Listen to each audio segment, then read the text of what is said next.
Well, good evening everybody. Welcome along to an absolutely baking Utilita Bowl. For our Friday finale, we've saved the best weather until last. The Hawks this evening taking on Essex in their final group game of this year's competition. Now, it's not going to be the Hawks here, I'm afraid, in the Vitality Blast. They're not going to finals day. We didn't want to this year, did we? We'll save that. We'll go back next year. We've been too many times anyway. A side who are trying to make it to finals day, though, are the opponents Essex. If they win this evening, they will go through to the quarterfinals of this competition. So it's all about spoiling the party for Essex for James Vince's side this evening. Last two times these sides met on this ground last year, a record run chase, just the 210 that James Vince's side chased down against Essex last year. They'll be hoping for some more fireworks similar to that this evening. We get underway at 7 o'clock and it's not going to rain, so I can say that with confidence.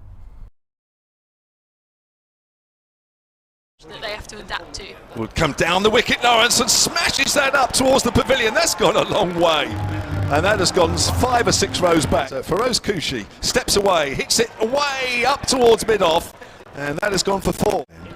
Bowling to Lawrence, and Lawrence flicks that away, and that's going for 4 behind square. Ellis comes in again, and that's hit hard over mid-on by Kushi, and that's going for 6 more, I think. That is.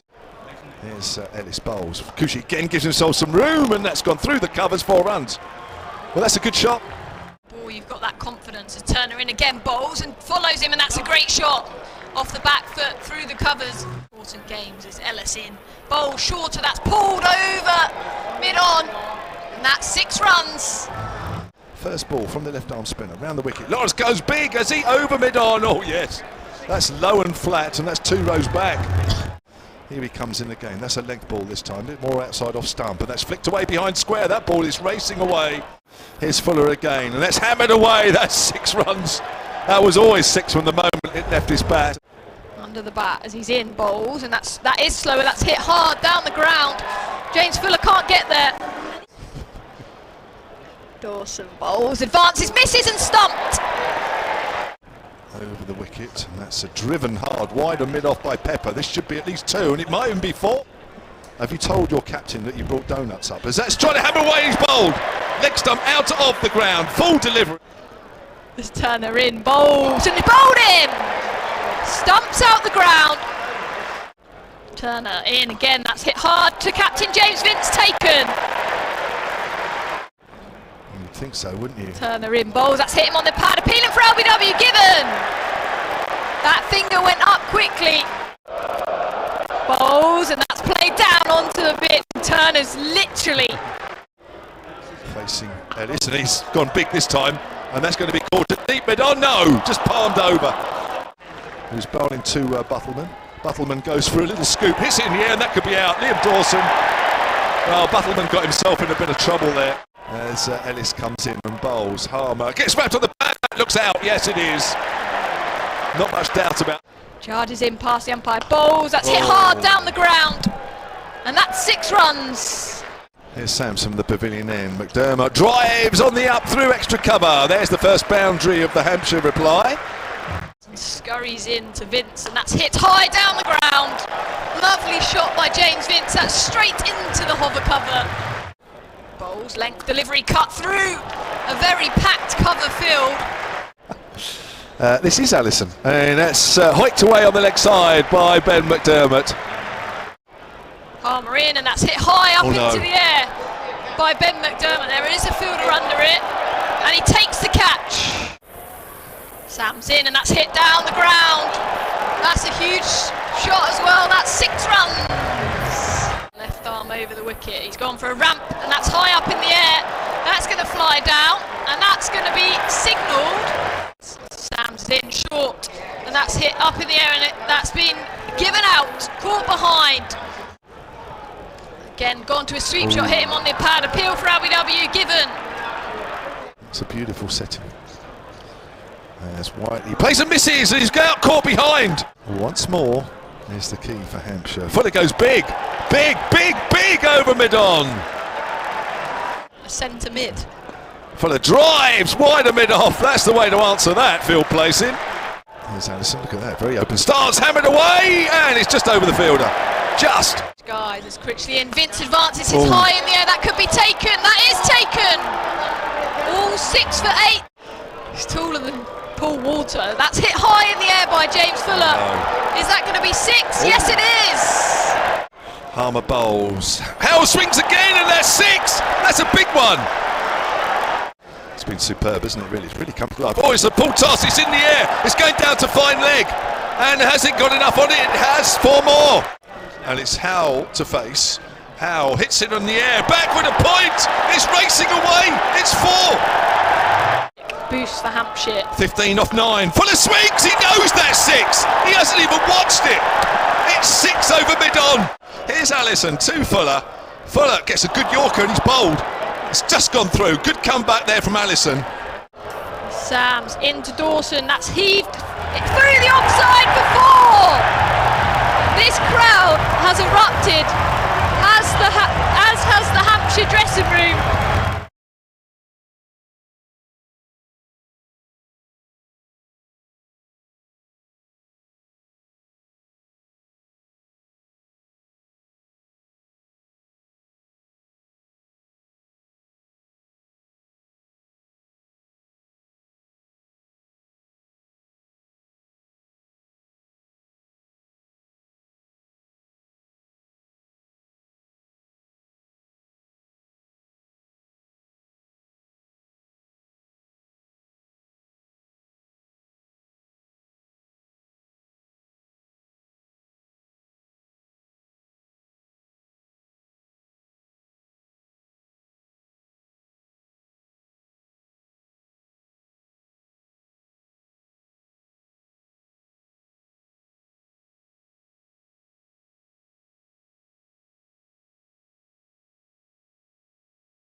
Well, warm conditions potentially going to present some challenges for the players this evening at Utilita Bowl. Also present some challenges for the ground staff as well. And Simon Lee, welcome to this evening's wicket, which you've prepared beautifully. A little bit more grass on though. Is that a reason because of the heat that we've had in the last couple of days? Yeah, well, obviously looking at the forecast long range, we were looking like it was going to be quite hot. So we've kept the grass on for a little bit longer than what we would normally do. But obviously it's reduced down to its normal height now. But it's a used pitch from the start of the tournament, but we've managed to maintain it pretty well over the last couple of weeks, so hopefully all being well, it should play quite well.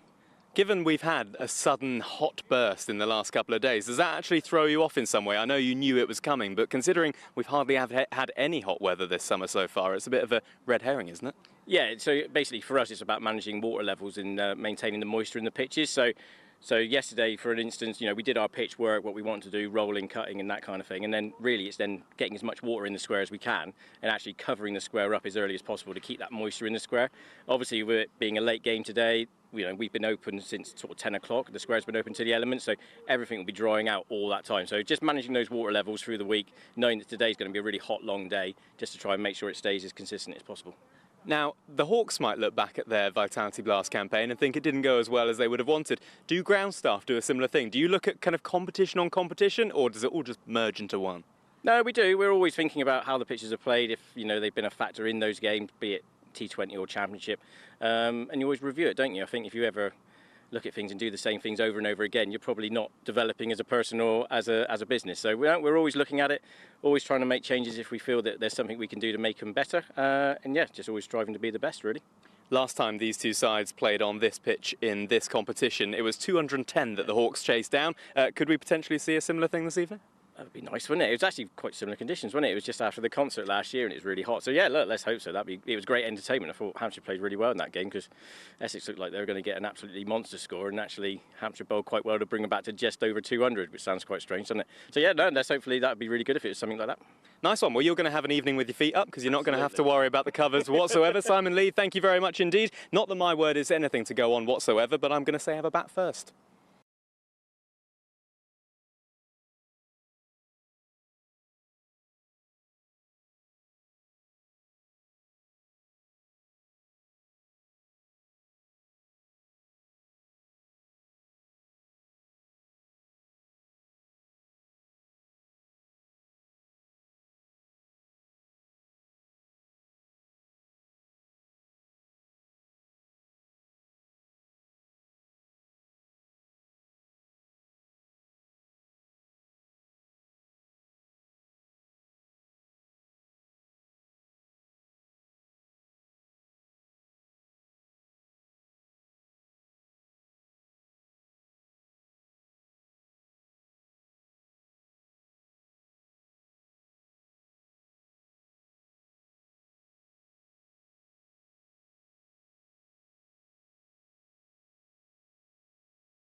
Of group fixtures in this T20 Blast competition 2024. Unfortunately for Hampshire, there is absolutely nothing to play for, but for Essex there is a place at stake in the T20 quarter-finals. Your commentary team this evening then, just for the benefit of everybody on the picture feed and around the ground, it's myself, Kevin James. A little later you'll hear from Southern Vipers batter Emily Windsor. Alongside me right now from BBC Essex, it's Nick Gledhill. Nick, good afternoon. Yeah, well, just about good evening. It feels like the afternoon, doesn't it, though, Kevin? Because it's been probably the nicest day during the tournament. I mean, it's been a glorious day down here in the south, and a pretty good crowd coming in. Obviously, not too much for the home fans to enthuse about. The only problem for Essex supporters contemplating making this journey is that the third Friday in July is notoriously about the worst day of the year to travel. So I'm not sure how many have made the journey, but we'll get an idea later on. But of course for Essex it's all about trying to at least avoid defeat, but preferably win this game to get into the knockout stage for the third successive year. That's right, it's 7th against 5th here this evening. Essex just outside the quarter-final places by literally run rate, so any sort of point tonight will be absolutely ideal for them, because Gloucestershire in 4th have already completed their fixtures. Right, let's get the formalities out of the way. Essex have won the toss and they are going to bowl first. You guys, you go first because you're unchanged. Yes, which I think is fair enough, because although they lost to Surrey on the weekend, it was a pretty reasonable performance. Just edged out by Surrey on the day. So going in with the unchanged side of Rossington, Elgum, Pepper with his 200s and 250s, Charlie Allison, Paul Walter, Matt Critchley, Luke Benkenstein, Harmer, Ethan Bosch, Shane Snater and Sam Cook is now back in the ranks. You could say a little bit light on batting. That perhaps was the case. It was sort of shown up a little bit on Sunday, but I think they're pretty confident still with that lineup as being the best one for them this evening. Right, Hampshire have made one change from the side that lost to Surrey at the Oval last night. James Fuller, I'm told, has a tight hamstring, so he makes way in the squad. And Chris Wood, who was rested last night because he struggles to play back-to-back T20s these days with all the injuries he's had, especially on his knees, he comes into the side. I'm also told that Benny Howell is struggling a little bit as well, so Hampshire have gone in with the extra bowler this evening, so they are a batter light with no James Fuller. So they are Ben McDermott, James Vince, Tom Prest, Joe Weatherly, Toby Albert, Benny Howell, Liam Dawson, Eddie Jack playing his third game, the 18-year-old seamer, Brad Wheel, John Turner and Chris Wood. Tell me about Michael Pepper, please, Nick Gledhill, because every time that name is mentioned I get the shivers. Yeah, I mean, he's had a terrific campaign, and well, over 500 runs, 515 now, averaging 47, but a strike rate close to 200, and you know those stats are very, very telling. And he played a quite brilliant, made 100 earlier on in the campaign against Middlesex. But the big one really was a game at Hove last Saturday, which to all intents and purposes Essex had lost. Surrey had got 200 plus, Essex had 4 down, around about 40-50 on the board. And then he comes in, good support from young Charlie Allison, an innings that might be the making of him because he played a perfect second fiddle role, while Pepper made this quite brilliant 120. And I think he's still a leading run scorer in the South Group, and he has been, you know, quite exceptional. And he's obviously now a very, very key member of this Essex side. And I suspect we'll see rather more of him in the 100 coming up. Yeah, only Sam Hain has more runs than so he's just been overtaken. Right. Yeah, I think he was at one point. Yeah. Now this wicket here this evening, which is slightly to the right, is a used wicket, but it's quite a while ago now. The first double header on the T20 day was Surrey here and the Vipers against Western Storm. That wicket was played on then, and then there was another T20 game just after that this wicket was played on, so it hasn't been used since then, so it's had a bit of a rest. And it'd be interesting to see this evening. It was a little green from up here, but only a tad green. So how important is this tonight? I know you need to win, Nick, but I don't know, just overall, because there was the news the other day. Former Hampshire captain John Stevenson, chief executive, stepped down, didn't he? Really? So yeah. Was that money problems? Restructuring, I think, is the word, and you can interpret that in many different ways. So it's been a slightly unsettling time for the club off the pitch, but what they have continued to do is to perhaps punch above their weight. I think a lot of people in the Championship would have said, well, you've lost Alistair Cook and you've lost Dan Lawrence. don't really fancy your chances too much. But to be fair, they've done pretty well. I don't think they're going to win the championship, but we said off air, Kevin, that when the championship resumes and these two sides play each other on this ground, I still think the winner of that game has got a chance, because I reckon Surrey are just one more fast bowling absence, maybe an injury, and they might just become mere mortals. But that's a long shot. Yeah, I mean, and then you look at this competition, they lose Daniel Sams, who's such a key player because of bat and ball. And then Sam Cook, of course, had that quite long injury layoff. He's only recently come back. It's quite possible Sam Cook might have been playing in this test match that's going on at the moment had he not had that injury. So one or two others have stepped up, obviously Michael Pepper in particular, but Paul Walter with the ball, he now plays a very useful all-round role. And although Matt Critchley has not quite been himself with the bat, he's the second leading wicket taker for Essex with his spin. So basically they've stepped up and they're par for the course. What you expect of Essex, you never expect Essex to run away with the group. You expect them, a bit like Hampshire in a way, to be there or thereabouts in the final analysis, challenging for a place and looking to upset one of the fancied names from the north in the quarterfinals, which of course is exactly what Hampshire thrive on doing down the years and what Essex did last year to the Birmingham Bears. That's right, exactly right. Yes, so Essex playing for a quarter-final place this evening, need at least a point. Hampshire already out of it, unfortunately. This year's competition, if you forget COVID year 2020, which was a bit of a bizarre year, there was some T20 cricket. Finals day was in October in front of nobody. Yes. And there weren't overseas players. But rainiest day of all time, wasn't it? I think the original day. Just weird. But if you forget COVID, this is Hampshire's worst T20 campaign since 2018, where they finished 8th in the South Group with just 2 wins from 14 matches. Well, they do have 3 wins currently, so not quite as bad as that. 2019, they weren't much better, they were 7th, but they did have 5 wins, so they won't quite match that. So, yeah, it's been a while since Hampshire have found themselves in this position. Just to repeat then, Essex have won the toss tonight. They're going to bowl first. They are unchanged from the side that lost to Surrey at Chelmsford in their last game. Hampshire have made 1 change from the side that lost to Surrey at the Oval last night. James Fuller has a tight hamstring, and his place is taken by Chris Wood, who was rested last night. So it's a seam bowler for an all-rounder. So Hampshire are effectively a batter light in the middle order. That game with the extra seamer, because Benny Howell also apparently has 1 or 2 little injury niggles. That's the situation as well. Ethan Bosch is a new name to me in the Essex side. Tell us a little bit about him. Yeah, so he's sort of come in with the Sam Cook injury, played a couple of championship games, lively pace, and also has just recently got involved in the T20. You'll see him bowl a sort of a quite challenging over, and then he might be quite expensive. So a little bit hit and miss so far, but yes, so Essex have decided to use him in both formats, and it's going to be interesting to see how he gets on. I mean, it's one of the players who has been given a chance, and he's still there even with Sam Cook back in the side. What they've done is they've strengthened their seam bowling, notably in the last few weeks with Cook's return. Snater, who is one of those players who can make things happen with bat and ball. He's in the side, and Ethan Bosch. So the seam bowling is looking strong with Paul Walter in there as well. And I say he's vastly improved.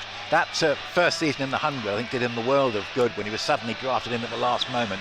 And he's not really looked back as a white ball bowler in particular. He's done okay with the bat, just chipped in every now and again, but his bowling is sort of leaps and bounds on from how it was a few years ago, when he just tended to bowl the first over and then disappear. We are just waiting for the 2 umpires, and as I speak, the 2 umpires are leading the Essex team out because they've won the toss and elected to bowl first.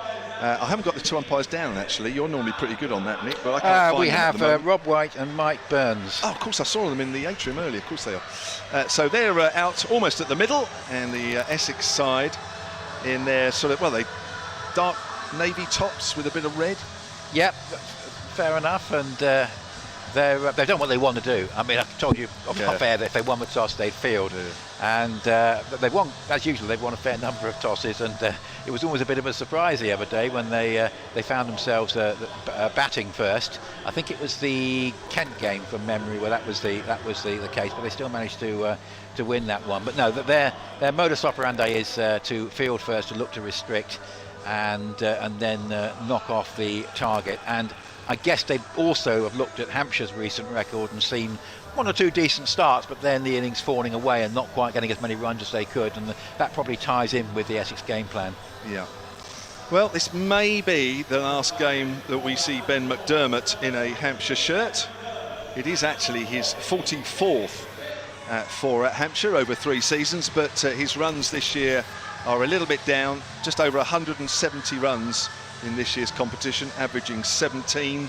He has in the past, although of course with a couple of extra innings, because every time he's been here, Hampshire have been at finals day, but he's been over 400, and in fact nearly 500 in 2 years ago in this competition. So he is way down, I'm afraid. So his last chance to impress the Hampshire public, we think, and it's going to be Sam Cook, who's been talked about as a possible England test bowler in the near future. The score today was 350 for 5 West Indies. It might yet be. Here he is then, right arm over. That's bounced a little bit on McDermott, who's playing that quietly out on the offside, and there is no run. I must admit, I haven't looked at the test, but no, I mean, yeah, that I think it's 351 for 5. Just to double check that, but I mean, they've had a great day, the West Indies, and it's a pretty good batting wicket, and they've prospered. Century for Hodge, huge partnership for the 4th wicket. And great to see them competing in the series. But no, Sam Cook certainly has been talked about and will continue to be. He's got a slip in as well. He's bowling a commentary end, bowling and running in from just inside the 30-yard circle. Comes in now past the umpire, and McDermott turns it away behind square on the leg side. There is a fielder in the shadows, caused by the Shane Warne stand away to our right. It's not a bad place to field because this is baking hot. Yeah. I've been in just about every corner of the ground throughout the afternoon and early evening, and I could hardly find a place that didn't feel 35 degrees, and it certainly feels that up here at the moment, Glenn. Yeah, I think it's sort of warmer than the original forecast. I think it certainly feels as though it's in the high 20s today. Yeah, so a very warm evening, not a bad crowd. Again, probably just slightly under what we saw the first couple of games. Outside, comes back at Vince a little bit, cracks that out into the covers. And there is no run. Paul Walter is the fielder there. There's a Matt just to his left, obviously protecting a wicket there. Might be one of the 100 wickets, might be one of the 50 over, wickets actually. I spoke to Simon, the groundsman, earlier. He was telling me which wicket was which, and I've forgotten already, but I think that is for the 50 over, which starts towards the end of next week. And the 100 starts beginning of next week. Emily Winter can't wait, playing for the Welsh Fire, and that's Ed down to 3rd, all along the ground, and Vince is off the mark as well, 2 without loss. Yep, nice quiet start from the Essex point of view. They'll be pretty confident tonight. Obviously disappointed that it wasn't all settled yesterday evening. Middlesex forgot that it's Fortress Chelmsford and the home side is supposed to win, but tight game. It looked like Middlesex were going to win it at one point, but Gloucestershire really have shown some great pedigree in the competition this year, and they fought back and closed the game out. Sam Cook then runs away from us once more in the first over. Essex winning the toss, elected bowl first. That's a length ball to McDermott, and he's playing that nice and straight back to the bowler. He already looks to me, Ben McDermott, as though he's looking to make sure that he signs off with a decent score. Yeah, I have to say, Gloucestershire, they can count themselves unlucky. They have that bit of non-performance, I think, against Middlesex at Cheltenham. But if you can beat Somerset twice and tie against Surrey at the Oval in a game, to all intents and purposes, you should have lost, you can look back with some pride at the performance this season. Yeah, it's been a hard South group once more. As Cook comes in again, bowls to McDermott, tries to flick that away, gets wrapped on the body as he does so, and that's a good over. Good quiet over there from Sam Cook with Hampshire 2 without loss. Yeah, very good start from Sam Cook, and so valuable for Essex to have him back in the side. They had that period where they had neither Sams nor Cook, and what tends to happen then is obviously the bowling sort of the structure of the bowling attack and to who's going to bowl when tends to break down a little bit, but Paul Walter stepped up superbly well at that time, and everybody chipped in, and Essex have got themselves into position despite the loss of those 2 key bowlers, in Sam's case obviously for the whole tournament, in Cook's case for quite a substantial part of the group phase. Still got themselves into a position where they can qualify with any sort of a result this evening. Just need to avoid defeat. Now James Vince is going to face Simon Harmer, always a good match-up, and 5 men saving 1 on the offside, and he gets the ball into a gap just in front of square on the leg side for a single. Very quiet start from Hampshire, not really a shot in anger, but just pushing the ball around, rotating the strike, and they've got along to 3 without loss in the second over, having been put in, not surprisingly, when Essex won the toss, so it's very much the way that Essex like to operate. Just a little bit of hazy cloud cover, but it's blue sky mainly. This is played by McDermott into a gap at mid-on, rolls up towards long on, and again they just walk through for a single. Can be a very destructive opening pair, of course, these two. They're just biding their time at the moment. Standing up to the stumps as Harmer bowls from the pavilion end, and that is the first shot in anger. Lofted away by James Vince over mid-off for 4, and he got hold of that, sort of got to the pitch of it and played it with great certainty, and once that had cleared mid-off, it was always going to be 4. It's the first boundary for the Hampshire Hawks this evening. They go along to 8 without loss. Yeah, Vince, another man who's down on the competition, just under 250 runs this year. The last 2 years he's got over 600. In fact, closer to 706. Harmer bowls on the pavilion end, and the sweep here, and it's well executed, goes past square leg. This may not be cut off. Hits the rope now. Back-to-back 4s, and that's got the crowd going. McDermott gives the punch of gloves to Vince, and again swept off length. Nice stroke, and once it was past square leg, always favoured to get to the rope. 112 for no wicket. Well, you know you've got a good spinner on the side when he's opening up in the power play.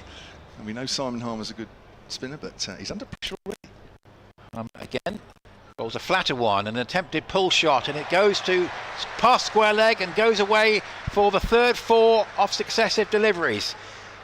Wasn't too far away from the fielder there, and not too sure sort of to what extent it was still in the air at that point, because it was hit very, very hard by Vince.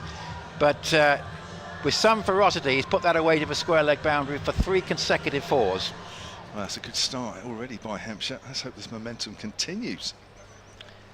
Harmer bowls again, just floating that one up a little bit, and Vince will take the single to add to the 3 boundaries as it rolls out towards deep mid wicket. There's a thought that there might be a 2 there, but in the end they realised there wasn't, so they just in the end jogged through for the single quite comfortably. So Vince with some fine strokes there, 1 through the offside, lofted over mid-off, and then 2 in much the same area. Different shots, but the same boundary place, and Vince has gone along to 15 from 7, McDermott 2 from 5, and Hampshire sent in a 17 without loss after 2. I don't think Harmer will be having another over for a little while. I think he'll be replaced at that top end. It was very weird. I was just looking at the screen with the camera on, and there was 2 people in the crowd waving. And Emily Windsor was also waving up here, and I just wondered if you were waving to the same 2 people, because you seemed to be in sort of, cohesive. The way you were waving, they were waving back. I don't know if it's the same 2 people. Yeah. So we've got a change at this end, and it's going to be Shane Snater with the keeper standing up with his right arm seamers, and Vince plays that out square on the offside, and there is no run. Yeah, Shane Snater, as you mentioned, one of those make something happen players. He did it with the bat as Essex, and probably the best game in terms of certainly at Chelmsford in the group stage, where he and Luke Benkenstein rescued an unlikely victory for Essex, which is looking very important now. It's Luke Benkenstein in the side, son of former Hampshire head coach. Here's Snater again, bowls, and he's heaved that away, and he's missed that. It's bounced over the top of the stumps. Rossington doesn't take it cleanly. There's a bit of a front foot heave there from Vince out towards mid wicket. And of course does a useful role with the ball. Doesn't often bowl a lot of overs, and obviously Essex have got the 3 spinners this evening, so it might be that some of these seam bowlers don't bowl out, but Snater's done a pretty good job. As I say, tends to make things happen. Yeah, this is used wicket, but there is a bit more grass left on, so interesting to see who gets what out of this. Now he does heave that away, hasn't quite timed it, goes out square on the leg side. It will be picked up just inside the rope, just out on the square leg boundary. I think that's Bosch out there, and that's a pretty good stop, because it was pretty much touch and go as to whether he was going to get to that. Total moves on to 19 without loss. Vince is 17 from 10. In halfway through the 3rd over here, Hampshire put into bat first. It's all about Essex tonight, trying to qualify, get into those top 4. Hampshire, I'm afraid, are nowhere near it. And Vince off the back foot, clubs that up to mid-on. Again, not quite timed. Yes, I saw an uncharitable comment a couple of games ago that Hampshire's main intention was to stay above Middlesex, and I think they're level pegging at the moment. Yes, yeah. I don't dare look, Nick. Yes. Any team that finishes below Middlesex, gosh, yes, I know. Well, it's a bit of a they worry. have done a little bit better, I think, in the last few games, but yeah, it's tough. This group is tough. If you hit a bad run of form, there's no way out, no easy games, are there? You've got to be in tip-top nick, that's for sure. Slater bowls, pulled away by Vince, and that could be 4, is it? And Bosch dives. Oh, he's done really well. He's dived to his right this time. Vince comes back for the second. That's a really good bit of fielding away to our right. That looked more of a 4 than, or closer to being a 4 than the one before, but showing his agility either side, the South African. Yeah, and good start by Hampshire, but I say perhaps one of the issues has been they've not been able to convert a lot of these good starts, so that's what Essex will be preying on. Yeah, they've either made a half-decent start and the middle order's fallen away, or vice versa. Yeah. Really, there's just no cohesion at all. Slater bowls, that's turned away, square on the leg side. Vince is running hard, looking for 2, and he'll get 2 as well. Throw comes in at McDermott's end, he's got to hurry. Or maybe McDermott was just napping there a little bit, thinking the throw was going to the keeper's end. He really had to get his skates on there for the last few yards, but he's home, and Hampshire are 23 without loss of 3. When you look back over the years, it always seems to be the case that the games between these two sides at Chelmsford tend to be largely forgettable, one-sided affairs, not necessarily Essex dominating. There have been some big Hampshire wins at Chelmsford in recent years, and the games here tend to be quite close, and you can't really predict how they're going to go, so it could be one of those on the cards this evening. And yeah, it's a big night for Essex, of course. Their first opportunity to seal that place was effectively really on Sunday, but then of course they were looking at Middlesex winning on Thursday, and with neither of those options coming up, they're now down to the last one because Gloucestershire's net run rate is better than Essex, so they have to get at least a point from this game this evening. So Bosch is going to bowl, the long shadow being cast by the pavilion behind him as he moves in, running in towards us to bowl to McDermott, who plays a nice looking drive, but it's partially stopped by the bowler and rolls out towards mid-off, and that is Dean Elgar, and there's no opportunity for a run. 23 without loss is the Hampshire score on a glorious evening here in Southampton. So it's a little bit of wispy high cloud, particularly away to the right over the trees, but it's banks of blue sky, and it really is a quite glorious evening for the spectators. Here's Bosch again. Straight approach up to the wicket, he bowls, and that one is heaved away. That's a good shot, but with an angled bat, sent it away down towards long leg for 4 runs. And judged that one pretty well. McDermott, as we've been mentioning, he's not been himself this year, but that one he seized on the length, got inside the line and put it away pretty effectively. He goes along to 6 of 27 for no wicket. Yeah, I think Bosch looked like he was going to bang that in, and just saw McDermott move to the leg side, followed him, and then McDermott just helped it along. Yeah, just got inside it, didn't he, and made sure he just put it where the boundary fielders weren't. As Bosch bowls again, and here is a good delivery on a length, and McDermott just goes back into his crease and plays out to Simon Harmer at cover. So Surrey have won the group.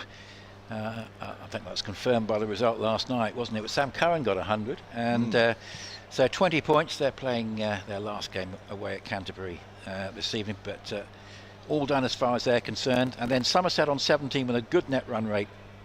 Sussex 16 and Gloucestershire 15 and Essex 15, but inferior run rate to Gloucestershire. This is hit in the air but safe, and away to the extra cover boundary for 4. Good start this by Hampshire, and it's as if the shackles are off. They're playing in front of their home fans. They want to put on some sort of performance to just try and make good what's been a difficult campaign for them, and they've made a fine start. 31 without loss. We're in the 4th over.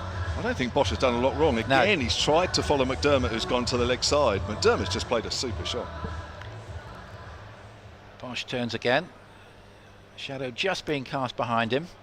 Moves in, ups the wicket now. He bowls, and this cuts back into the right-handed McDermott and just runs down towards Benkenstein, who's one of the ring of one savers on the offside. He's there at the backward point, and there's no run. So yeah, there is. I mean, Essex, if they win, probably finish 4th, but if Sussex were to lose to Middlesex, they could be up into third. And there's even a very, very remote possibility of a big Essex win here and a big Somerset defeat against Glamorgan, that they could even finish second. But I think you can probably rule that out, as this is a delivery which is onto McDermott pretty quickly. That was pacey from Bosch, and he wasn't able to make any contact with that. Yeah, certainly offers something, Ethan Bosch there. Just will throw in the odd delivery which can be put away to the boundary, but can also surprise the batter with his pace. But Hampshire will be pretty pleased with this start. 4 overs gone, McDermott 10 and Vince 21 from 13. 31 for no wicket on BBC Essex, BBC Radio Solent and 5 Sports Extra. Also on the picture feed and also around the ground with the live commentary as well via your earpiece. That last ball, actually, I just think that might have hurt McDermott a little bit. He just seemed to sort of hold his position bent over his bat for a few seconds, which tends to suggest that the batter's trying not to show any sense of being hurt. So 31 off 4, and it's Snater with his second over, his first over going for 6, with the keeper standing up again. Vince drives up to mid-on, and he'll take a single. It's fielded by Charlie Allison, another 19-year-old in the side. Luke Benkenstein and Charlie Allison, both in the teenagers from Essex. I think he's played the odd game with his brother also in the side, Ben Allison, who's done pretty well on his loan spell at Worcestershire, and was actually, I think, at the crease when they sealed promotion last year. Remember that when we were at Northampton? Snater to McDermott. McDermott gets a length ball. He's going to take a quick single to mid-on this time, and ball's not picked up cleanly. Oh, they're coming back for 2. Oh, the ball literally was left behind. Is that Benkenstein? Or is it Allison? Police. Benkenstein. Yeah. And then just carried on running, and the batter saw an opportunity with the ball in no man's land. Essex so 34 without loss. Essex will know the danger. Okay, Hampshire might be a batter light this evening, but I tell you what, if these two bat through for 12-15 overs, that won't matter, and they'll be conscious of that at this stage. Well, we've been waiting 14 games for that to happen. He heaves that away on the leg side. McDermott hasn't quite got hold of it. It'll go out for 2 up towards the Shane Warne stand, where the sun shines over the top, so you've got to keep the ball low when you throw in. Adam Rossington, just like keepers do, don't they? They put their hand up and almost as if to say to the fielders, don't throw it high, got to keep it low. 36 without loss. McDermott's 14 off 13 and Vince is 22 off 14. Snater has bowled 9 balls, none for 11. What a tidy start from him. Former Netherlands player. Comes in and bowls, and that's guided down to third, but there is a man right on the 30-yard circle, so there is no run. Hampshire have won the last 3 contests between these two sides here, 23, 22 and 21. And the tie, because I know we love ties between these two sides, and we talk about it often, don't we, Nick? The last tie here, 2019. Yes, a year that Essex, of course, went on to be successful in the competition. It was an interesting group phase. So that was the year that Mason Crane bowled Essex out at Chelmsford, I think. Yes, he got 4 for not very many, that's right. Snater bowls, he's walking across to offside and ramps that over short fine leg, and it's going for 4. Right out of the middle of the bat. Just use the pace of the bowler. Tell you what, 40 without loss. Mason Crane also has done quite a lot of damage against Essex in the competition this season. And I know 1 or 2 Hampshire sort of supporters thinking he would have been pretty useful to have around. He seems to be bowling better than ever this season. Bowling regularly. Yeah. That's why he's gone down there. And last week, or this week, it was announced that he signed a 3-year contract. And I'm not surprised Glamorgan want to keep him on. Yeah. He just needed to play regularly. Yeah, which he's doing, of course. I think everybody knew he could bowl here, but it's like a lot of players, they need to play. And Snater bowls, McDermott drives, only finds extra cover. Yeah, now pleased for him. A lot of people will be pleased for him. Yeah, disappointed he's not here, but I think really trying to find a spot for him on a regular basis in any competition was difficult. Realistically, the fight for the second home tie in the South Group is between Somerset and Sussex. Now, Somerset are playing at Glamorgan at Cardiff, and Glamorgan have got away to a nice start, 42 without loss in the 5th there. Sussex have got Middlesex at Hove, and Middlesex are already 24 for 3 in the 4th over. So if Somerset win, there's nothing that Sussex can do about it, but if Somerset slip up, Sussex might get that home tie at Hove, which I know they would particularly like, because they've got a game plan there that has certainly largely worked during the course of the season. So now we're going to see the return of Cook coming in from the pavilion end, and that is just played away off the back foot, and it goes away, just partially stopped at short third man, and get away for a single as Benkenstein eventually completes the fielding. Cut shot, which takes Vince along to 23, and yes, Cook coming back for the last over of the power play, and then he'll probably bowl 18 and 20. We'll certainly see Paul Walter bowl at least a couple of overs, I would have thought. Interesting to see how much spin we get. But Essex have yet to make the breakthrough. 41 for no wicket, the Hawks, as Cook bowls and misses hits it. Oh, a glorious shot from McDermott for 4 through mid-off, straight of the mid-off fielder. That's probably the shot of the day so far. Absolutely middled that, and this is a powerful start from these two. And as I say, Essex will know this is quite a big threat they're up against at the moment. 45 for no wicket, but in the 6th. Wow, didn't bother running for that. No, lovely shot, wasn't it? Straight off the middle, that one. Bit of bottom hand in that, though. So McDermott on 22 from 17. As Cook bowls to him with an angle bat, he sends that away into that ring of one savers on the offside. Doesn't get it past Bosch, who's at just in front of point. Square cover, if you like, mid-off extra cover. Square cover, you've got the backward point, the short third man, the short fine leg in the mid-on. It's conventional field on the power play. Big gap on the onside, that's where the boundary fielders are at deep mid-wicket, and deep backward square leg. Essex have sent Hampshire in a game that they must get at least a point from to qualify. As Cook bowls and misses a short ball, which is pulled away down towards long leg. And McDermott probably a bit annoyed, but he found the fielder there. Shane Snater on the boundary, a bit squarer, and that could easily have been another boundary for Hampshire. 46 for no wicket. In the North Group, the Bears have got a home tie as ever, 18 points for them, and they'll be joined in terms of home ties by either Lancashire or Northants, who are playing each other this evening.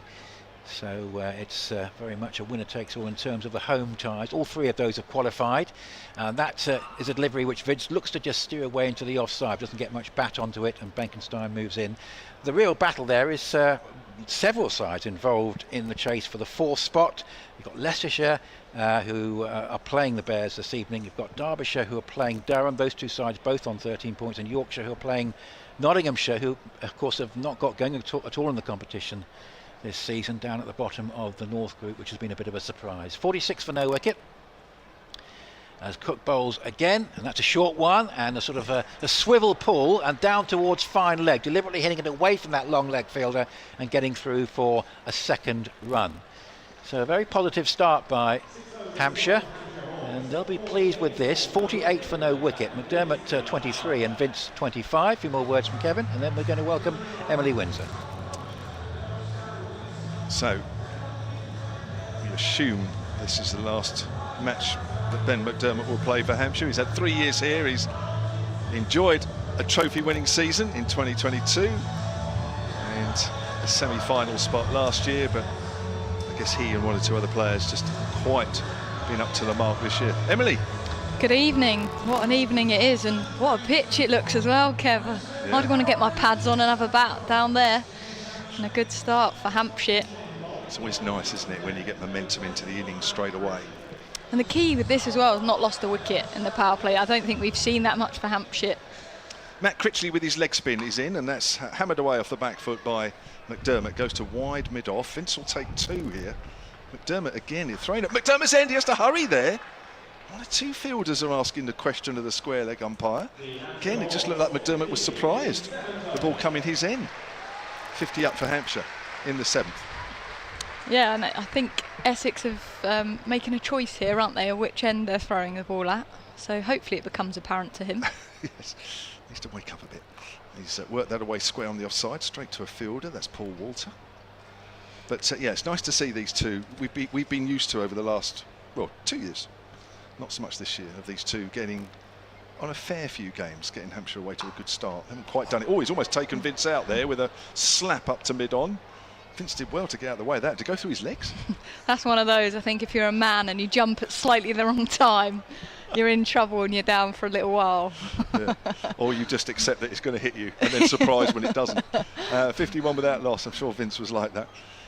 Here's Critchley then. Doesn't seem to be too much turn for him out there at the moment. as that's played to extra cover where Harmer fields. But you're right, it does look a good wicket. I spoke to Simon the groundsman and he did say they'd left a little bit of grass on. Yeah, and I think these two have just played smart. They've not played reckless shots, they've mainly played straight. They have. Vince drives, always taken the stump out. Fortunately, nobody got a touch on the way through, because I think McDermott was out of his crease. It's about as straight as it gets, isn't it? Can't get much straight. Unless the middle stump comes out, of course, but that was, well, for a right-hander, that was the off stump. To the right as we look. But I think we've seen, haven't we, Hampshire's batting lineup. It has a lot of firepower, but they've been in at the wrong time. We haven't been able to exploit that in this competition. No. It's all about rhythm and momentum, which Hampshire had never really had. Play out on the onside. Oh, Vince has to get back here. Well, we had 3 run-outs in the Hampshire innings yesterday at the Oval. And I don't know, seeing what we've seen here, you wouldn't rule out one at some point in the 20 overs. 7 gone, 52 without loss. Yeah, so I think Hampshire will be very comfortable with this start. 7 overs gone, but also Essex will be pleased here because Hampshire haven't got away from them. 52 off 7, they're in a position that they can kick on, but if Essex pick up a few quick wickets, then they're also in the game. So I think a very balanced start. A must-win game for Essex as well, so all the pressure's on them out there. Hampshire have no pressure on them. They obviously got pride. They want to finish the competition in front of a home crowd with a win. But for Essex, they want to get to the quarter-finals. They have to win this game. They have to get 1 point, a tie, which will be exciting if we get to that point, Kev. It will. I know Nick said that Essex like to chase, but I don't know. Sometimes if you put the opposition in first, you can actually hand the initiative to the opposition. I'm just wondering, maybe the fact they have to win maybe didn't come into the equation. Paul Walter then from the pavilion end, as he's tall, and that's worked into the onside by James Vince. Will be a single out to a deep fine leg.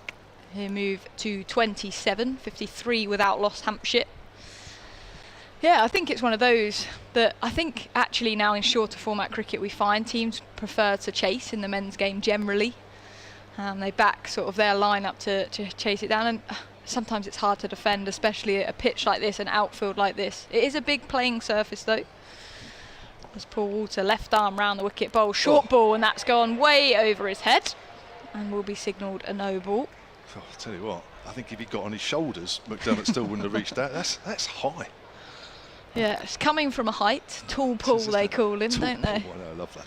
I'd love to actually, do you know who I'd love to stand next to him? Would you? Well, I would. Oh, right. I'd be short, but imagine Charlotte Taylor, our fellow commentator, next to him.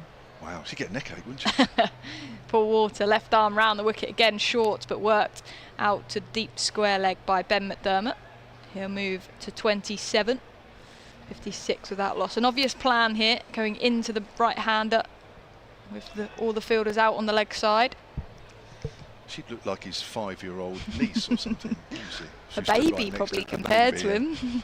He looks very loose-limbed when he bowls as well, isn't he, really? You know, there's a lot of fast bowlers, they're quite tight with their action. When he bounds in, he looks like his limbs are all over the place. Hides behind the umpire as well as he's in again, off on the pads of James Vince, just worked to deep fine leg for a single. I think even you next to him would be interesting. Tell you what I wouldn't like to do is be stood at the other end facing him, charging in at me. Would you not fancy that at all? I feel like that's got to be daunting. Well, the bowlers that get extra bounce are always hard, aren't they? And especially as you can't see it for so long. He starts as he comes round the wicket at the pavilion end to McDermott. That's on the offside, but driven straight to extra cover. Will be no run. McDermott looks up to the sky in frustrations. Beautiful sunny day here. Crowd mostly favouring the shade, it's so hot. As we look out from the balcony to our right. It's the hottest evening, isn't it? This hottest of the T20s. Last night was hot at the Oval, though. Walter in again, bowls, and that's hit beautifully over the top. That's flying away. Will it go all the way? Yes! Into the crowd by Ben McDermott, and today I feel like it's hit in the middle of his bat. It is, isn't it? He's looked frustrated at times, hasn't he, out there? Even when he's been batting, he's looked frustrated in some of the innings. When he's got out, he certainly has. But he looks a little more at home here. He's on to 33 then, 63 without loss, Hampshire. In the 8th over. Now, last night, Surrey would have planted 6 trees with that shot. 6 trees? Yeah. Every 6 hit, they planted 6 trees, or planting. Walter in again to McDermott. Better line into his pads. They're going to run the first one hard. McDermott wanted to. Vince says no. One ball remains of the 8th over. Well, is it a competition now then to be the most eco-friendly? We've got the solar panels on the roof. Tell you what, they would have generated some electricity today, wouldn't they? Hey? Wouldn't want to touch them. They'd be so hot right now. 8 overs gone then. 64 without loss, Essex. 12 runs off that one. I mean, that could be a competition within a competition now, isn't it? Which English county ground, domestic ground, is going to get to net zero first? Surrey say they want to do it by 2030. I calculated that 90 trees, or round about there, were going to be planted as a result of last night's game between Surrey and Hampshire. Where do they get planted? Well, that nobody said. Oh. I mean, where? Here's Critchley again with his leg spin. That's way outside off stump, and the umpire is looking, and he's not giving that a wide. That's, for me... I think that's a good ball, Kev. Do you think it's all right? Yeah, I think that was just inside the wide line. I was going to err on the other way. Here comes Critchley again, little closer to the off stump, hit away by McDermott. Great stop at point. No way the fielder could get that in with any force. That Paul Walter, I think, again. Yeah, and great stop. Things like that in T20 cricket can be match changing. Every run counts, but also it changes the momentum. It gets the you can see the fielders applauding that. Yeah. Critchley in again. Bowls down the wicket comes Vince and hammers that over wide mid-on. Don't bother running for that one. That's going in the crowd, and somebody's caught it. Well, last night that would have won you £1,000, but unfortunately this isn't the Oval. Yeah, great hit that by James Vince, using his feet and just guiding it over the deep mid-wicket boundary. Yeah. I'm just thinking, I mean, it's been so hot today and it continues to get hot. Those solar panels, I would think all today, as Vince is off the back foot, cracks that out to deep cover, 72 without loss. You would think that anybody turning on the hot water tap might have just found it a bit hotter. The hot water's been a little hotter around the ground today. Yeah, it's a good investment, isn't it, from the ground? And I think it's nice to see the different grounds trying to do all they can for the environment. That's for sure. Down the wicket comes McDermott again, almost takes Vince out, but it's going for 4 down towards mid-on. Vince had to hit the deck pretty quick there. Yeah, these two on the charge here now for Hampshire. They're obviously into their 9th over of batting together. And it just seems to be getting a little bit easier, and quite often you see that here. Hard to get in, but once you're in, you can go on and get big. McDermott on 39 now, works that away on the onside along the ground. This is in between, no, not quite in between two fielders, just lost it in the shade. McDermott just bent down there, is he all right? Has he just swallowed a fly? What's he doing there? Anyway, he's okay. He's on 40, and that's come off 31 deliveries. Vince is 35 from 24, and Hampshire have made one of their better starts in this year's competition. As I'm just watching Harry the Hawk throw some T-shirts into the crowd at the far end of the ground. Hampshire 77 without loss, 9 gone. Yeah, and interestingly, Kev, they're throwing them into the crowd and the least populated area. Over to the right, there's lots of waiting fans in the shade. Sensible. Yes, but that's where the youngsters of the local cricket clubs have been playing. You obviously weren't paying attention before the game. You were too busy guzzling the curry. Simon Harmer in again, bowls, and that's played up to long on for a single by McDermott.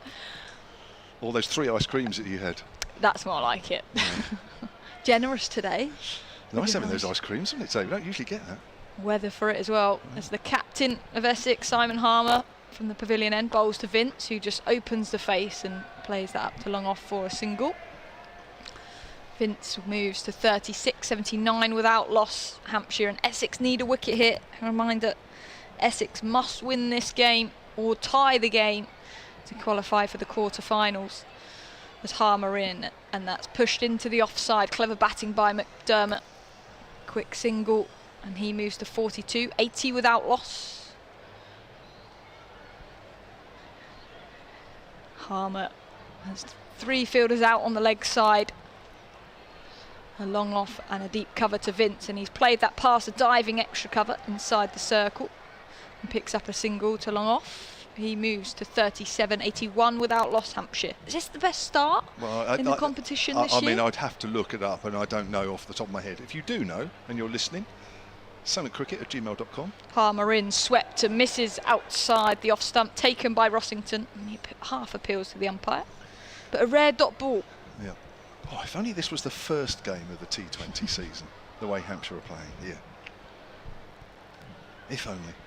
Can only wish. Long way to go yet though. In the 10th over, Harmer with his off-spin bowls, and that's played into the onside, and that will be 6 more to Ben McDermott. That's a fabulous shot. They really are motoring here, Hampshire. 87 without loss, 10 overs gone. That's a super shot there. That's just like watching your shot off the tee. Just admire it going down, sailing in the air, almost like the ball's flying, and then bounces and keeps going down the fairway. Do you know what, Kev? I hit a few of them today. Did you? The result we can't talk about though. Well, I've heard you said, the first thing you said to me, I've had a game of golf today and I played really well. So I thought, well, great. So you obviously won. And you said, no, I didn't. Led the whole way, few birdies in there, pars. My partner in crime, Gemma Green from Hersley Park, who I play club cricket with, on the last tee, I've never beaten her before. She sledged me. I ended up hitting 7, which included a 5 putt, and lost. I led the whole way, Kev. Yeah. Well, I did say to you off air, I said, what you don't want is the story getting out that people can get inside your head. Because any women cricketers around the country listening to this, they'll know what to do when you come out to bat. Snater's back into the attack, 2 overs, none for 15. He's bowling and he's trying to stick his boot out there, but can't stop it as Vince drives down to deep mid-off. And the total moves on to 88 without loss, and Vince moves on to 38. Has to be very specific sledging. Ah, right. Right phrases, right words, yes? Exactly that. The way it's put over? Exactly. All right. This is Ben McDermott's top score of the season, by the way. 46 against Somerset in Taunton was his previous best. And Snater comes in, bowls to McDermott, outside of the off stump, and McDermott hits that into the ground, and the ball bounces away, and Snater fields. Tell you what, if he got hold of that, Kev, that was going a long way. He's starting to look like he's stepping, swinging, and he's got a lot of power behind him. He's very strong, isn't he? I mean, when you look at him, you just know he's built for power, but as I say, it just hasn't quite come off for him this campaign. But he looks a lot better tonight. He looks more at home, much happier. 48 of 36. Hampshire 88 without loss. 2 balls gone of the 11th as Snater comes in, and McDermott works it away square on the offside. Bit of extra bounce there from Snater. Yeah, loud call as well there from Ben McDermott to say no to James Vince. Beautiful looking ground, isn't it, like Kev, this. when the weather's like this? How many nights have we had like this? Not this year, but in previous years T20. I think last year every single home game was like this, wasn't it? Bouncy castle in the distance. I've still not got myself over there. Have you not? I don't think you'd be allowed on it, would you? Or is it for adults as well? Here's Snater. It's pulled away by McDermott. Goes down to mid-on. Won't be half century yet. He'll get a single though. Moves on to 49 of 38. And Hampshire on to 89 without loss. I wouldn't quite stick my neck out yet. Oh, perhaps I will. I think this is probably their best start of the season. I think it is. Yeah, I think you're right. I think it's fairly safe to say with the number of runs these two have scored between them, there hasn't been too many decent opening stands. Down at Somerset actually was probably their best. And Hampshire were thrashed down there. Snater bowls a low full toss. Vince turns that away on the leg side. Doesn't get hold of that at all. It was as if he was deceived with slightly slower ball there from Snater. The game down at Somerset where Hampshire were absolutely played off the park. McDermott made 46 and Vince made 30, so you're talking of 76 there. If you add a few extras, you're into your 80s. I think this is probably just about past that. So this will be their best opening partnership of the season. They've left it right until the last game. Snater bowls, and that's wide of off stump, and McDermott drives, and that goes up to mid-off, and that will be his half century. Vince calls him through for 2. The throw again goes up to McDermott's end, and again that's close. And that is McDermott onto 51 from 39 balls, 5 fours and 2 sixes. His first half century in the T20 competition. Yeah, he lifts his bat to the crowd and his teammates. And I feel like as an overseas, when you come over in a competition, he must have been very disappointed with his competition so far. So I'm sure he wants to finish on a high, and he's not done yet, just 51 off 39 and 9 overs remaining. And if he's here towards the back end, Hampshire are going to be on for a big score and a tough one for Essex to chase. But Essex need to find a way to do something different here and get a breakthrough. Because the longer these two are here, the more we're going to see boundaries flowing. We're going to see Luke at Benkenstein, the leg spinner for Essex, the young leg spinner, come into the attack.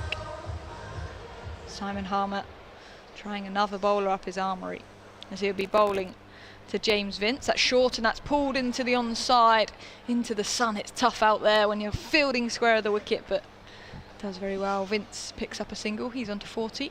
It's a position you will have fielded in many times for the Vipers. Just how difficult is it at this time of the evening? Very. There's times, I can actually remember in the 100 last year, Benkenstein in again, and that's bowled and played up to mid-off. A fantastic diving effort off his own bowling, but will be a single to McDermott. And it was Liz Ali, so a big wicket. I was at the deep square leg boundary, she swept it, and it's literally come at me. I had sunglasses on, but just straight in the sun, and somehow towards the end I just picked it up and it's stuck, thankfully, but it can be horrible. As Benkenstein in, and that's going to be signalled a wide, very close to a no ball, as that was wider than wide. Just about on the cut strip. Well caught, by the way. Benkenstein in again. Vince just gives himself room and opens the face up to long off for a single. A deep, low, flat catch in the sun. Yeah. Very well done. That's why I can remember it, because I can just, my heart going as the ball was coming and I couldn't see it. Everyone's looking at you crying catch and you're like, what? Benkenstein into McDermott, who advances and he hits it hard but doesn't get all of it up to long on for a single. He's on to 93, 53, 97 for without loss.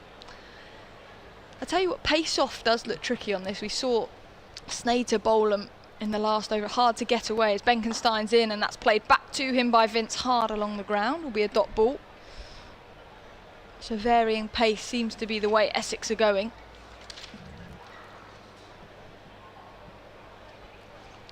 Benkenstein last ball, the 12th overs, and that's a wicket. James Vince runs at him, Rossington takes the ball and stumps James Vince, the Hampshire captain, gone for 41. Just fired it into the pitch, quicker ball. Does that go between bat and pad? I think it was a clever bit of bowling, saw Vince coming, dragged it down. But that's a much needed breakthrough for Essex. They'll be happy with that one. The Hampshire skipper gone for 41. 41 off 32 balls with 3 fours and a 6. Good opening partnership, Hampshire's best of the season in their final group game. Oh, why have they left it so long? They're all asking. Right, that's 12 overs done. Emily Windsor will stay on, and then alongside her will be Nick Gledhill. Yeah, James Vince getting an applause for this from this Hampshire crowd. Fan favourite, the Hampshire captain. And in comes a young talent for Hampshire, Tom Prest. He came back from injury, a nasty shoulder injury. He's played a few games in this competition. But a much needed breakthrough, Nick. Yeah, it was. Hi, Emily. And I think credit to Snater and Benkenstein there. 2 pretty tidy overs back to back, and just not the pressure really on the Hampshire openers, but the fact they hadn't been able to find the boundary, and it just induced Vince into a bit of over ambition. A nice bit of deception from Benkenstein, and it's brought about the wicket, not before time from an Essex point of view, but at least they have a breakthrough, and they were looking to try and exploit that. 97 for 1 with 8 overs to go, and this is Critchley bowling, and that's driven away splendidly down the ground for 4 by McDermott. He's looked in very fine form out there, and that brings up the Hawks 100, first ball of the 13th over after they were sent in by Essex. And McDermott, who's obviously had a disappointing campaign, could be going out this season in style. Yeah, that was a very good shot. Long off was very wide there, but they've now come slightly straighter. Critchley bowl, that's a good delivery, just cramps the batter for room, and they go through for a quick single shot. The stump, had it hit, would have been pretty close from Walter, but in the end McDermott safely home, and with the 4 on the single he's gone to 58. Pressed about to take strike. 102 for 1 is the Hawks score in a game that Essex need to take at least a point from to qualify ahead of Gloucestershire in the South Group. Here's Critchley bowling, and that's played away into the onside with no pace. There's a possibility of a second therefore as deep mid wicket comes in, but In fact, Bosch gets there quickly enough to put them off the thought of a second. 103 for 1 here, one eye-catching score in the South Group. Now, if Somerset win, they're guaranteed the second home tie. Glamorgan 124 for no wicket after 11 overs at Cardiff. That's played off the back foot down towards deep backward point for a single for Prest. And Kieran Castle is 89 not out from 43 balls with 4 sixes and 11 fours. So a few question marks there for Somerset. They're certainly in a game there at Cardiff this evening. Could Morgan upset things for Somerset in terms of the home tie. This is lofted away through extra cover. Good looking shot. Won't be cut off. 4 more runs. Press, a good start with that boundary. Used the feet well against Critchley and has put it away. And Hampshire haven't lost momentum from the fall of that wicket with boundaries for McDermott and Preston this over. It's 108 for 1 in the 13th. Yeah, skillful that from Tom Prest. Extra cover inside the circle and just guides it through that gap. Critchley bowls again, and off the bat, it's a good delivery, almost chopping onto his stumps there, Prest.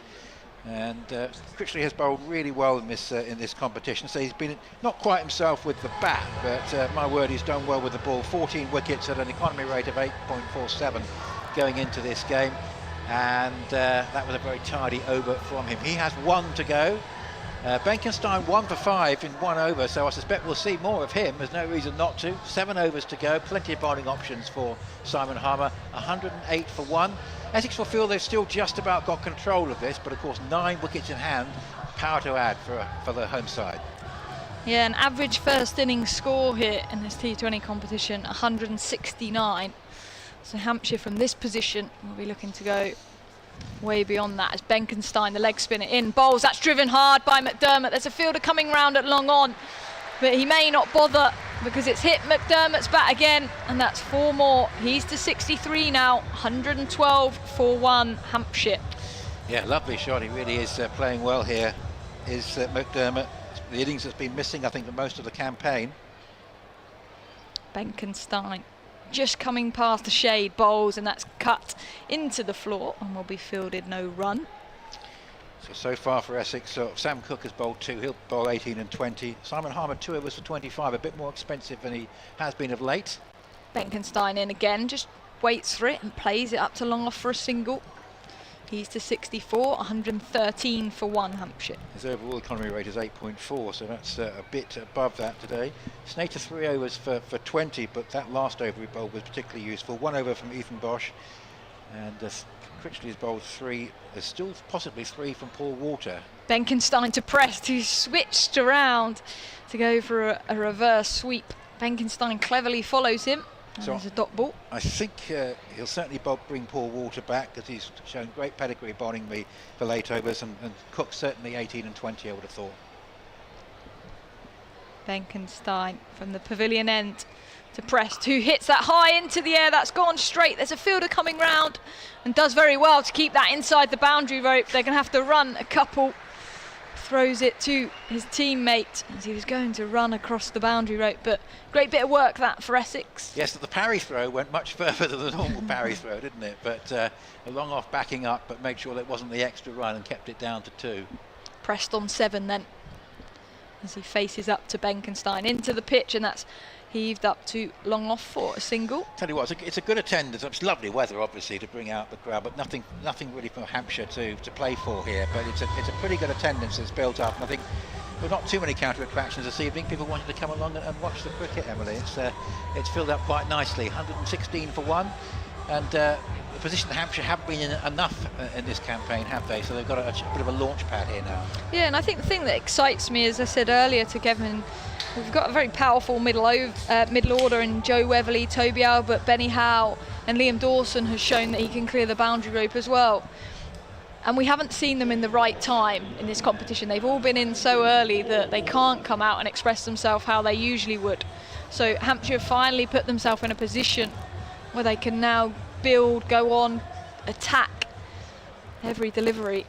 And we might see changes in that order as well. I wouldn't be surprised if Benny Howe gets shoved up after how well he's played the last few weeks. So as we thought, Paul Walter coming back, he might bowl a couple more overs. He's coming in from this hotel end. Northern end previously, left arm over the wicket, bowls, and that's played away nicely. Back of the square on the offside, into a gap. That's going to go for 4. That was beautifully executed there by Tom Prest. He found the gap, no great power in the shot, but it was all timing, and just put it basically where the fielders weren't, and goes into double figures. He has 12, 120 for 1. And Hampshire moving along nicely here, and Essex has not been able to follow up that wicket of Vince, which was, I think, brought about by 2 very tight overs. They haven't quite been able to consolidate on that, and Hampshire are getting away again. 120 for 1 in the 15th. Heading for 185, 190 maybe. They might even view more than that with 9 wickets in hand. They should get to that sort of mark, I think, from here, Emily. Definitely. So we've got short third man, short fine leg, cover and mid-off, saving the single. And this is driven away, clubbing shot through extra cover for 4. Powerfully hit by Tom Prest, goes to 16, tucking into Paul Walter here. That was just a bit over-pitched, and he's hit that away very firmly, past the 2 offside infielders into a big gap away to our left, and 124 for 1, 4-4 at the start of this over. Yeah, what Tom Prest does so well is he manipulates the field and he hits unique areas. And we're seeing that in the field changes Essex are going to have to make to follow that. Walter round the wicket, bowls. Oh, that's a bit of extra bounce in that, bit of extra spite, and it beat the attempted pull shot from Prest and on its way through to Rossington. So 124 for 1. So Somerset's in the box seat for that extra home tie if they can win today, but if they do lose, Sussex have got a chance, and they've got Middlesex 108 for 5 in the 13th. At Hove, so Sussex going along pretty well in that one. Currently a point behind Somerset. This is hit in the air but safe, and just wide of mid-off and away for 4, and Prest has had a terrific over here.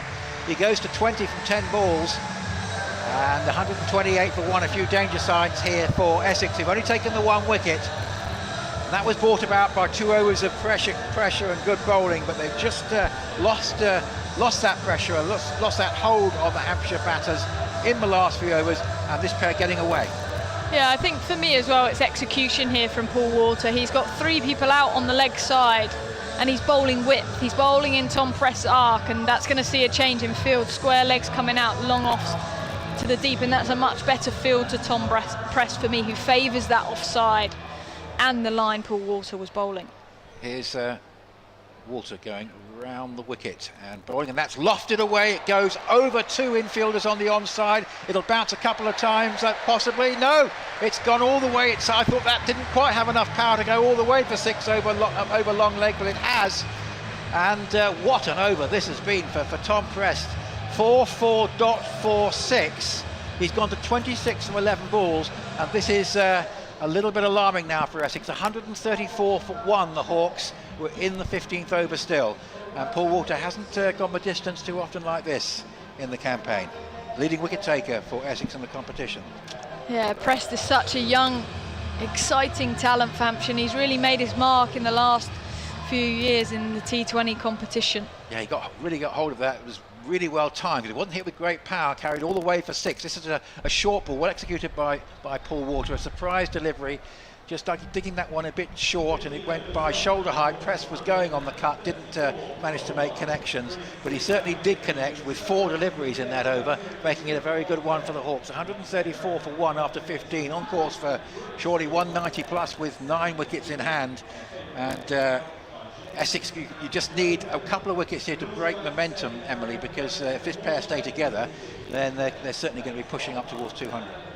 Yeah, definitely, and I think wickets in T20 cricket are what brings you dot balls, so these 2 look like they're going well, but I would say, Nick, it looks an absolute belting pitch. The outfield was green, it's lush, so when you're the chasing side as well, I think it could be hard for Hampshire to defend on this. I think that's what Essex will be banking on, keep them down to 190 odd maybe, and then just look to make a good start in the power play and take control of things from there. That will be the game plan, I think, but they've got to make sure Hampshire don't completely get away from them here with 9 wickets in hand. Shane Snater then in from the pavilion end to Ben McDermott. That's outside the off stump, that's hit up to long off. Crive catches, and there's the wicket Essex needed.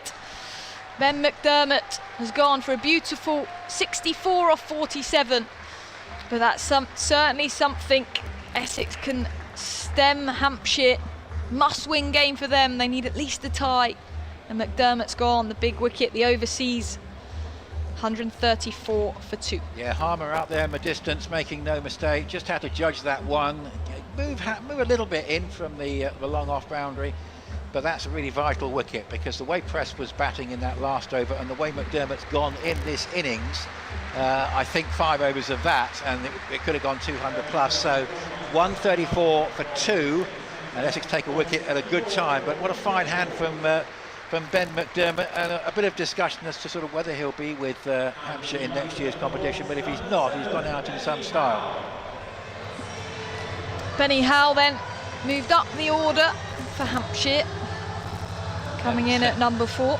Tell you what, if Essex gets through tonight, he might be someone that they can thank because his innings against Gloucestershire, his old side, getting Hampshire over the line, that's could be quite an important one in the context of this group. So there might be the odd handshake for Benny Howe if Essex gets through tonight.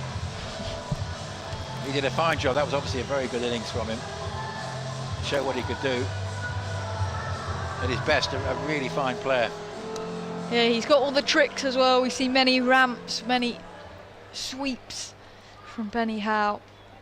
And Shane Snater right arm over from the pavilion end into Benny Howe, and that's worked into the onside. They're going to run the first one hard and settle for a single.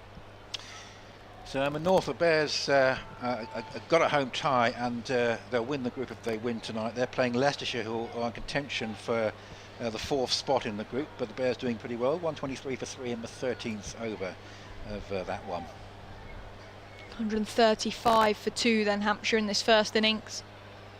Nothing to play for Hampshire other than pride, but all to play for Essex. As Snater in again, that's worked off press pad. They're going to come back for a couple. No, they're not. That's great work out on the boundary. Quick to the ball.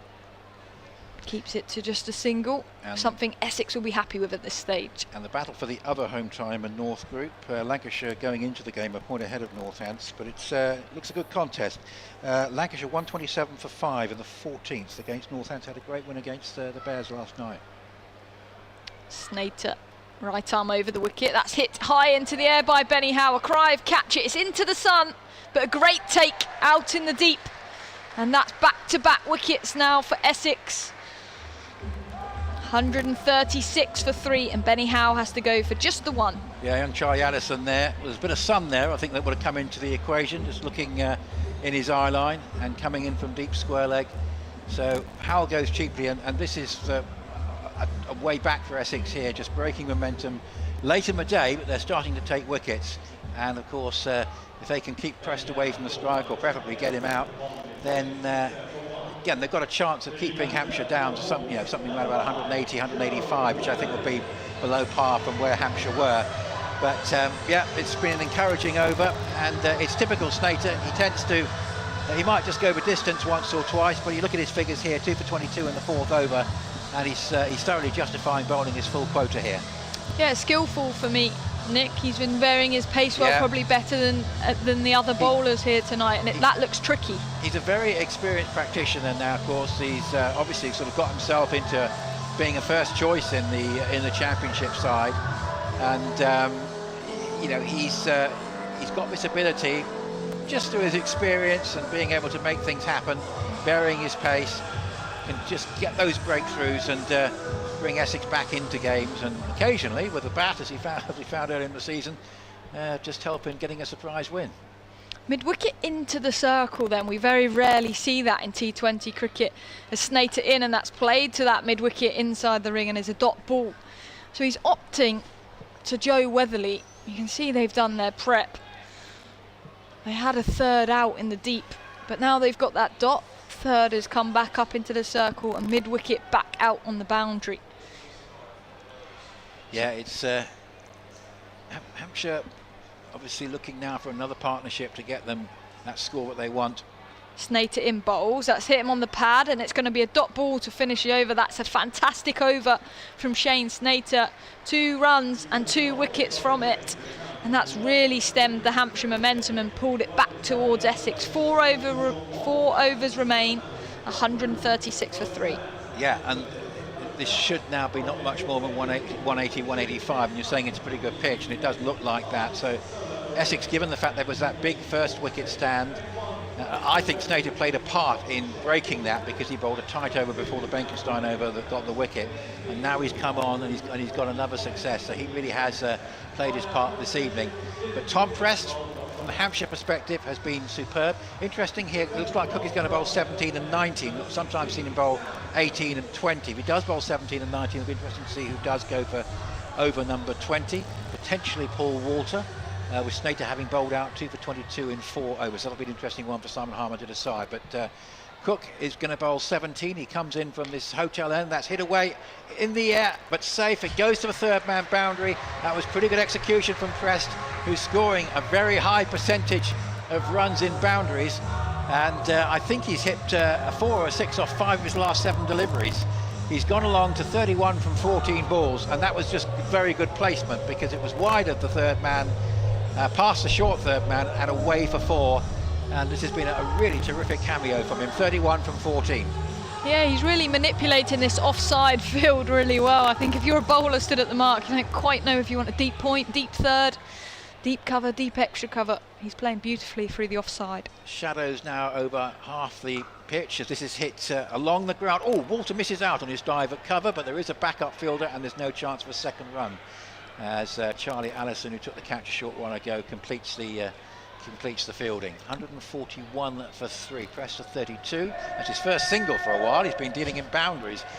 Weatherly is about to take strike. Joe Weatherly, certainly very useful player. And I guess the Hawks won't want to go too much further. Obviously they've got Liam Dawson to come, but they certainly won't want to go too much further. They want a lot of the work to be done by these two as Cook bowls, and that's driven away. Nice looking shot, but it's away wide of the cover fielder for 4. Along the ground, beautifully executed by Weatherly, and he gets to 4, 145 for 3. So 4-1-4 in this over from Cook so far. This illustrates what a great pitch this is, how quickly the ball came off the bat, super timing from Joe Weatherly, and it raced along the carpet here at the Ageas Bowl for 4. You certainly think the Hawks are 190 here from the platform that they had. And they have been just held back a little bit, but getting away in this Cook over. Here he comes running away from us, bowls, and that's just angled in on the batter, not much room for manoeuvre. Just played away off the back foot, squaring to the offside, 1 run. And that was well bowled by Cook as Snater and Allison came in from the boundary to make sure there was no chance of a second. Weatherly to 5. Prest is on 32 from 15. McDermott 64 from 48, 2 6s and 7 balls. He put on 97 with Vince, who made 41 balls. And then Benny Howell came and went quickly for just a single. Cook turns, sun still shining to our right. Wispy high clouds, blue sky. This is driven over the bowler's head and it'll go down the ground, but it'll be cut off at long by Harmer, just running round the bowler in front of us. He can't prevent the second run, but 6 point of view when it going for 4. And just the 2 runs there. Prest to 34 from 148, 3 in the 17th over. So an expensive one. Bankers in the Essex side. Around about 8.5. This is a bit of an expensive one for him, but can he come out of the over well here? As bowls a slower delivery and it's played with an angle back Prest for a single. Does keep the strike for Tom Prest, but it means at the end of the over, 35 to Prest from 17. Weatherly has 5 from 4. So 149 for 3. They've got 3 to go. I think Essex will be pleased to keep 180, so they've got get a bit beyond that, I think. Yeah, notice that they made 183 last night, didn't they? And Surrey chased it down relatively in the end. Yeah, different ground. Tends to be lower par score here. 169 is the average first inning score here. We expect Hampshire to achieve at this stage, but I think from that, as you said, that open partnership between James Vince and Ben McDermott of 90 in the 90 and to go on. Hitting Tom's Prest pretty well. He's 35. Team has the strike here. All the fielders out on the leg side. Deep cover, and we're going to see left around the wicket to Tom Prest. And that's off his pads at deep square. They're going to run the first one hard, and they're going to come back for 2. Have to hurry. And he makes it well there, Tom Press. Good running from him. He's on to 37, 150 up for Hampshire Hawks. Just listen to this score. We don't associate Cardiff with being a particular scoring venue, who of course have made short work of Hampshire in 2 games this season. Glamorgan 191 for 15.3 overs, and Carson 126 not out from 8 balls with 8 sixes and 4 fours. Somerset have got their work cut out there. That is some score at Cardiff. Paul Walter in, and he's played that into his foot. They said no, and Paul Walter puts his boot through the ball, and that looks like it's hurt. Morgan quite were on the receiving end of an awful defeat at Cheltenham against Gloucestershire. Do Essex many favours, it has to be said, because it's a run rate boost for Gloucestershire, but that's one of those really scores that you occasionally see, and they're about 240 plus there, and even Somerset with all their strength work cut out. 51 for 3 here, then, as the crowd enjoying what they are seeing. View the sun setting to our right. The Utilita Bowl as Walter in, and that's hit, and that's dived over by the captain Simon Harmer. That should, but that's 4 more to Tom Prest. Everything that hits the middle of his bat at the moment turns gold. 155 for 3. You know, he's such a and it's going to be really interesting to see if he can thoroughly establish in the Hampshire middle order in the championship as well, because he's got all the talent, hasn't he? He's on 41 then, of just 20 deliveries. Walter in, that shorter, and that's pulled into the onside. Fielder under it and takes the catch at fine leg in the deep. Fantastic innings though from Tom Prest, but a big wicket for Essex at this stage. Tom Prest gone for 41, 155 for 4 Hampshire. Yeah, no mistake for Charlie Allison again. Did well. Didn't have a son to worry about there so much. Just had to be more or less in position. Just had to wait for the ball to fall into his hands. But what a knock from Prest. But that's a big wicket because they didn't want Prest batting through. I remember actually Prest just talking about the championship. But I think he got 100 in the game at the end of last season at Chelmsford, which Tom Westley, the captain, was. Made a point of mentioning how impressive he looked. So certainly Essex will be pleased to see the back of him. He's done some damage against Essex in other forms before, and he certainly played well indeed there. Yeah, another order for Hampshire. Liam Dawson coming in ahead of Toby Albert, who got a half century yesterday in the game against Surrey. But Liam Dawson has showed this competition that he has some power at the back end. He's been finding the boundary regularly, scoring quickly, and this is a good time from a Hampshire perspective to see him. 2.2 overs remain. Interesting to see Walter does bowl 20 because he's 1 for 36 in 2.4. At least he's got the wicket there. And left arm round to Dawson into the pitch, played into the onside, hit down to the same fielder, and he's taken the catch again. He might get a hat trick. That'll improve his figures. Liam Dawson gone for a first ball duck, and Hampshire now 155 for 6. But impressive bowling from Paul Walter, bowling,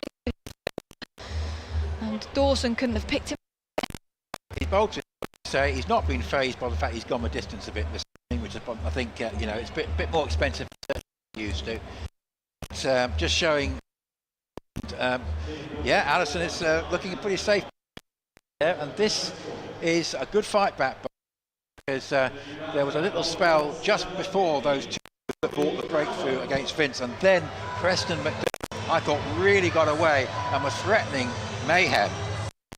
Essex have fought back, and I think they'll be pretty pleased with a happy 5 for 5 with 13 balls to go, because this looks like being a little bit less than Hampshire certainly would have been hoping for. Yeah, definitely a good fight back, and wickets do that, don't they? As Toby Albert comes to the crease for Hampshire, fresh off that half century. 1 ball remains of this 18th over as Paul Walter left arm round the wicket into Albert, who plays that to backward a point. They're going to come through for a quick single. 156 for 5 then. Joe Weatherly, Toby Albert at the crease. A few more thoughts from you, Nick, and you'll be joined by Kevin James. Yep, see you later, Emily. And yeah, a good little spell this for for Essex, just when they looked like they were going to be facing a real challenging score. It's still going to be a pretty useful one, but not as much as Hampshire would have been hoping for. And now critically there are two relatively new batters at the crease. A lovely innings by Cress, 41 from 21 balls, but Essex getting him out at just the right time, Kevin. Yeah, they are come back well, haven't they, really? This has been a feature of Hampshire's tournament, really. If they've got a good start, they can't maintain it. If they haven't had a good start, then they sort of do better in the later stages. They can't quite put the perfect innings together.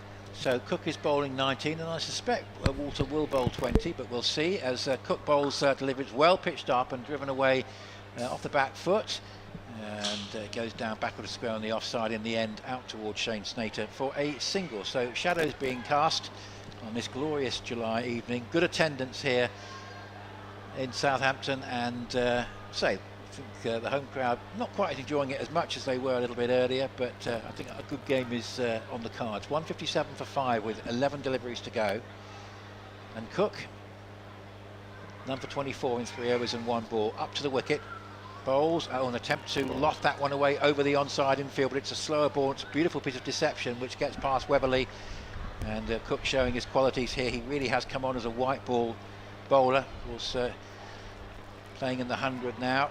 Of course, thought he might be playing in the England Test side. That might yet still be to come. But he's someone that Essex can rely on in this sort of situation to keep the pressure on. And he's doing that just at the moment with 1 and a dot from this over.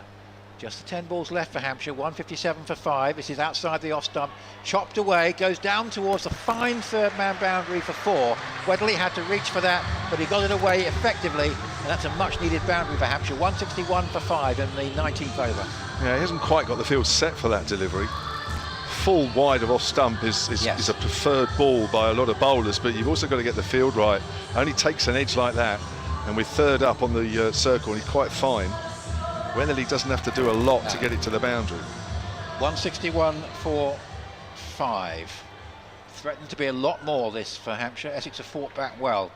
Cook running away from us, bowls a slow one. It's attempted sweep shot, and I think it might be a bit of bat and pad as that rolls away into the onside for 1. And 162 for 5, but a pretty effective 19th over this. 1.41. And Cook doing his bit here. Yeah, it's important to vary either your pace or your length. Make sure you've got the right field, but it's imperative you don't bowl the same ball all the time. 2 fielders backward of square on the onside, plus a short third man and a cover. The rest on the boundary as Cook bowls, and that's driven away through the mid-on gap. And there's going to be at least 1. Pepper chasing it from the long-on boundary. They think of coming for the second, which I think would have been unwise. They choose against it, and Pepper, because they're not running, just lobs the throw back to Sam Cook. 163 for 5. Good over this for Cook. Can he close it out by avoiding the boundary? Very good fight back by Essex, who were certainly under pressure at a couple of stages in this innings. As Cook bowls again, and that's lofted away down the ground. That's a good connection. That's going to go all the way for 6 over the long on boundary. And from a pretty early stage there, I think the long on fielder realised, being Michael Pepper, but he wasn't going to be in the game with that one, and that really was very, very much needed, I think, from the Hampshire point of view. So Cook couldn't quite close the over out. That's just made a bit of a difference and kept the Hawks in contention for 180 plus. They're 169 for 5 with an over to go. Weatherly with that 6 goes to 16. Albert has a strike on 3. 36 off his 4 overs then for Sam Cook, and that was right in the slot. Yeah. That's the other thing as well. It's all very well bowling different balls, but to get your different balls in exactly the areas you want, that's even more difficult. Just didn't quite get it as full as he would have liked. So tall Paul to bowl the last over. 3 overs, 2 for 37 for the left armour. 4 men out on the boundary on the leg side, nobody saving 1. And he's bowling to Toby Albert round the wicket. Oh, that's full, and Albert falls over that one and somehow just about gets it past the fingertips. Is that Pepper at short third? Or Sam Cook? It's Sam Cook who's saved 2 there. Yeah, goalkeeper diving up towards the crossbar. Just about got some fingertips on that, and Toby Albert, a most ungainly shot, falling over that reverse sweep. That was a horrible bit of cricket all round, if we're honest. I suppose honours just about even, 2 runs at this stage. And yeah, when Walter, leading wicket taker for Essex in the competition, 17 now with the 2 this evening. Has been a touch expensive, but has certainly, you know, by right now bowling these closing overs. 171 for 5. Albert gives himself some room, cracks that out into the covers. They may look for 2 here as the ball goes into the fielder's hands. He throws it, and Albert's comfortably home. He's quick between the wickets. Weatherly's not too much of a slouch either. I think we might see some pretty quick running between the wickets for these last 4 balls. Yeah, and pretty good figures altogether for Essex. Simon Harmer a bit more expensive than normal, only bowled 2 overs, so chose not to bring himself back. Good performance by Snater in particular, I thought, 2 for 22 in his 4. 173 for 5. Walter bowls full, and that's dug out by Albert. I think they'll go for 2 here as well. Weatherly's thinking about that. Albert was always going for 2. Not a great throw past Rossington, the keeper. Well backed up. 175 for 5, and Albert moves on to 9 from just 6. Yeah, certainly at 180 still on the cards, so 1 boundary would sort of take them very much to that point. Still a little bit less than Hampshire would have been hoping for, but they've just made sure that they're getting something competitive on the board, Kevin. Yeah, both these sides got over 200 last year in the game which Hampshire won. Won't quite be like that tonight. Walter again, he's reverse sweeping. It's gone 1 bounce to short third, but Weatherly's already completed the run even before the fielders realised where the ball's gone. I think he's got hurt a little bit. Yeah, it's been a pretty eventful over. I think it's cooked there, isn't it, down there? And he's hit him awkwardly. Yeah. So might be bounced off the turf and hit him. He's certainly been in the action more with the field than with the ball in the last few minutes, and that's saying something. I think he's okay. He's just on his hands on knees and just taking a bit of a breather. I think he's okay. Just might have been hit there or winded or whatever. Well, just hold your breath for a couple of balls and you can get off. Yeah, 7 off here. It's been a pretty effective over by Walter, not going for the boundary, which has certainly helped the Essex cause so far. Cook still showing a bit of pain, but next ball's coming up. Staying around the wicket, Walter here from that pavilion end, and bowls pulled away by Weatherly. That's 4. 1 bounce split the field behind square on the leg side. There's the 180. Weatherly 20 off 9. A couple of good cameos in the Hampshire innings. Pressed 41 off 21. Yeah, that really was a very exciting innings, wasn't it? The frustration for the Hampshire that he couldn't go on right to the end there. So the last ball of the Hampshire innings having been put into bat earlier this evening. As Walter from that pavilion end comes in and bowls to Weatherly. Weatherly pulls that around on the leg side. He won't get 4 this time. Just 1 bounce down to the man at deep fine leg, and that will be the end of the Hampshire innings, and they will walk off with their total on 181 for 5, with Weatherly 21 off 10 and Albert not out 10 off 7. Yeah, Walter ending with 2 for 49, but you know, he did his bit there, a little bit more expensive than he would like, but doing a pretty solid job at the end there. Cook 4 overs for 36, Harmer a bit more expensive than he'd like, 2 overs for 25. Snater very good, 2 for 22 in 4. Ethan Bosch just bowled the 1 over for 8. Matt Critchley number 28 in 3, and Luke Benkenstein 1 for 13 in 2. Perhaps could have bowled another over, but there would have been an element of a gamble about that, of course, given the way that Hampshire were going. But he did, of course, make the breakthrough, getting rid of Vince.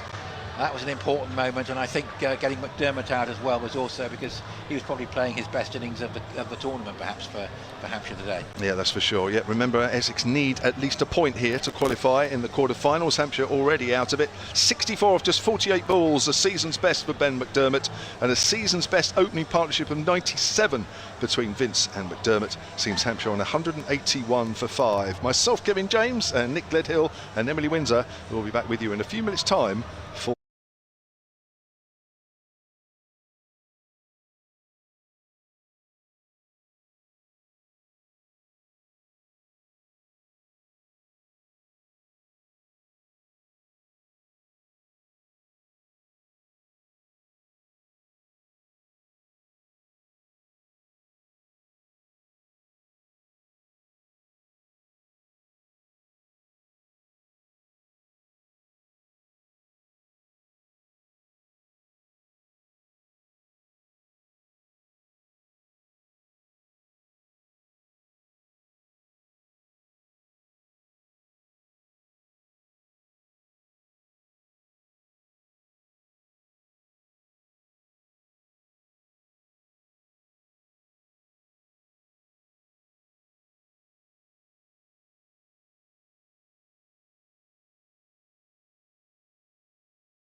Yeah, the two umpires, Rob White and Mike Burns, leading the Hampshire team out here for the final time in the T20 competition this season. Earlier, Hampshire, in their 20 overs, made 181 for 5. Top scorer Ben McDermott with a season's best 64. 41 from James Vince, their highest opening partnership of 97 of the season as well. It all feels as though Hampshire have left everything rather too late. So Essex will need 182 to win this game, and if they do, they will claim the final quarter-final spot in the South Group. Your commentary team then, myself, Kevin James. A little later, it will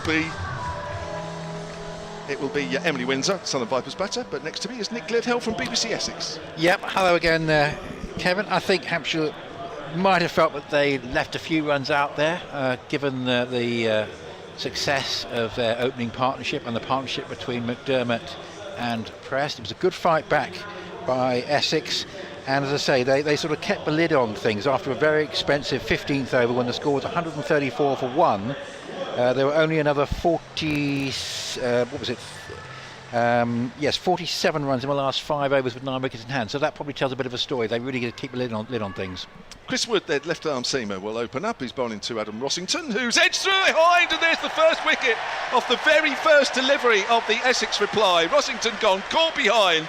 McDermott's having a good night, and Essex are 0 for 1. Well, that is a big wicket because Adam Rossington has tended to give Essex fast starts, very rarely fails. Up until the weekend, he'd had an issue of not being able to get past the 50 mark. Played very nicely in a knock against Surrey and looked to be putting Essex in a good spot there. That is a terrific start for Hampshire. I tell you what, if they can get Pepper quickly, given the fact that you could argue that Essex are a batter light with the selection, or a specialist batter light, let's put it that way, because certainly there's plenty of batting capability. But I'll tell you what, if they can separate these two now and get Pepper quickly, puts a lot of pressure on Elgar and those to follow. So that is just the ideal start for Hampshire. A lovely away swinger from Wood, induced the edge, and well, just what Essex did not want, because Rossington has tended to give some sort of a launch pad, if not a major one, until Sunday, and lacking that could be a bit of an issue here for Essex. They've got to start from scratch, and Pepper, the 500 plus man in terms of runs, I think we mentioned earlier, I think second to Sam Hain in terms of leading run scorer, has got to start with no runs on the board. Well, not only did the crowd and the players celebrate, but the sprinklers came on as well, just to celebrate that wicket a little bit more. His Wood then runs away from us bowls to Pepper. Pepper's all playing a missing, trying to cut that one. It's gone through to McDermott, and we just saw at mid-wicket as well that, and fortunately the sprinklers only were on for a few seconds, a bit longer than that actually. But at mid-wicket, one of the sprinklers that had popped up was still about 6 inches to 9 inches out of the ground. And Benny Howell had to go and kick it down.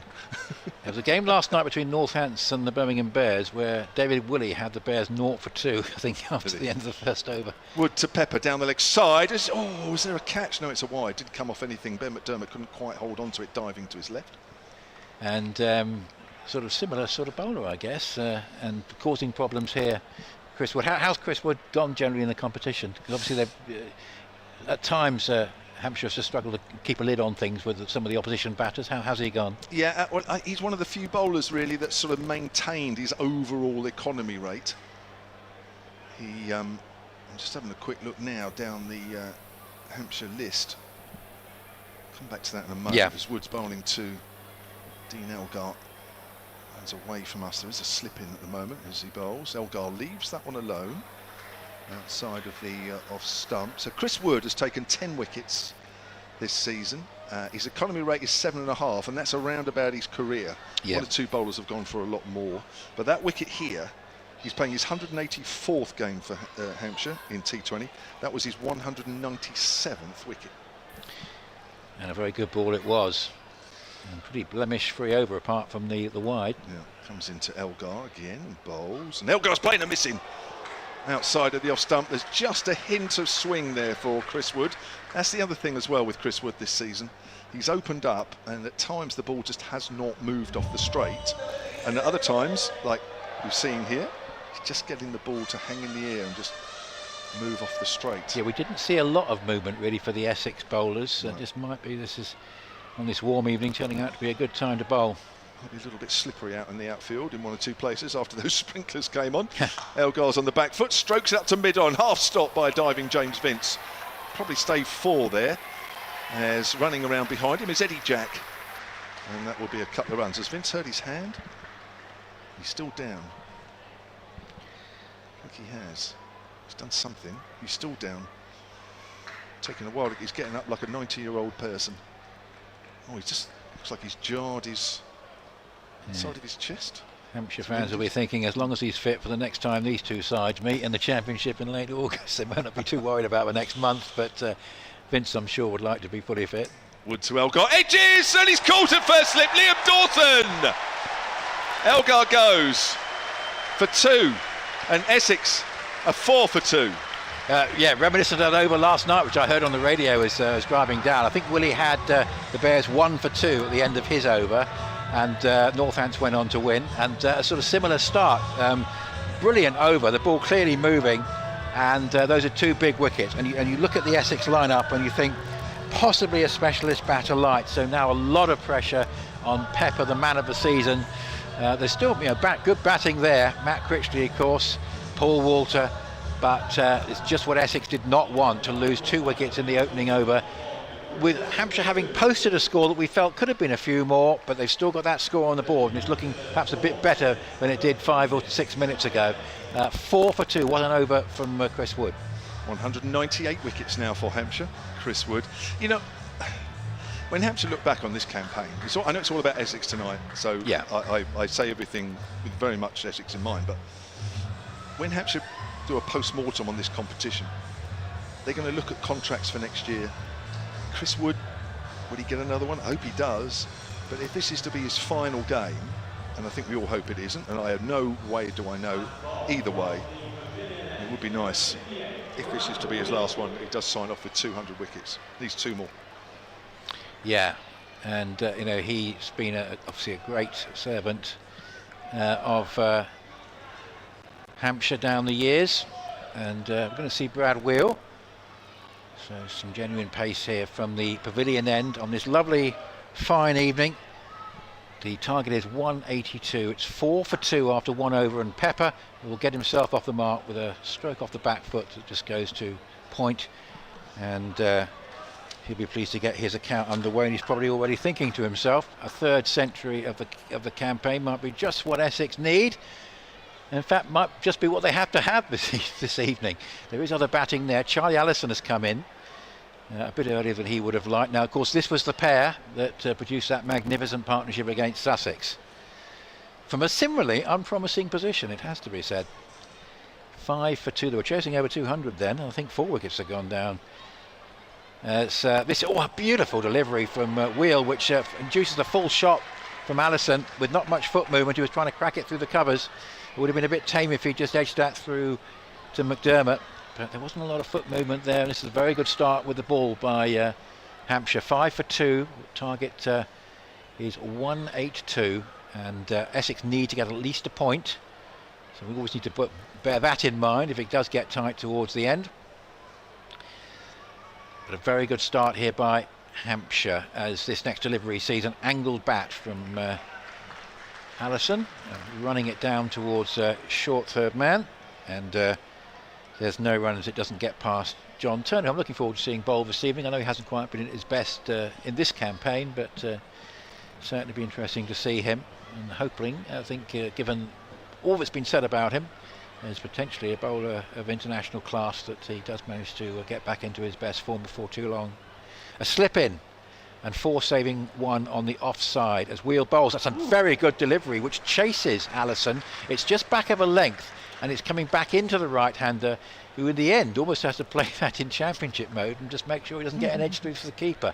It was a good piece of bowling that, and Hampshire really got the bit between their teeth, I think is the appropriate phrase here, since they've come out after the interval. 5 for 2. It's amazing what a couple of early wickets does, doesn't it? Especially when you know a side's got a lot to play for. Yeah, and it, as I say, it has put pressure on, as this is played by Allison. Oh. Quick single. This is trouble if it hits. Goodness me, that was straight to mid-on. That was a very sharp single indeed, and I think if a throw had hit, I think that could easily have been 5 for 3 rather than 6 for 2. That was extremely sharp. He really hit that straight to the mid-on fielder and ran, didn't he, Kevin? Yeah. It was very ambitious. And the throw miss. Eddie Jack as well. Wow. They would have played. Sketchy start by Essex. You need to settle down. Pepper's going to be so important here. He's on strike, 6 for 2. Here's Wheel bowling to him, and he plays off the back foot up to cover. No timing. That doesn't particularly matter at the moment, because the key thing for Essex is not to lose another wicket straight away. I wonder if Wood will bowl the next over. 6 for 2, and Wheel has backed up without taking a wicket, but he has backed up that Wood over very well indeed. It means that Essex are 6 for 2 and still need 176 to win, and already the asking rate is pushing towards 10. Well, no game is over. Well, Michael Pepper is out there in the middle.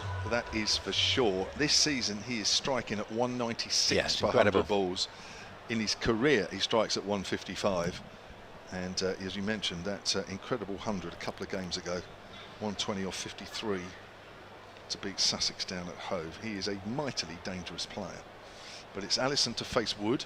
Sun disappears. Pulling around on the leg side is Allison. That'll go out to Weatherly in the deep.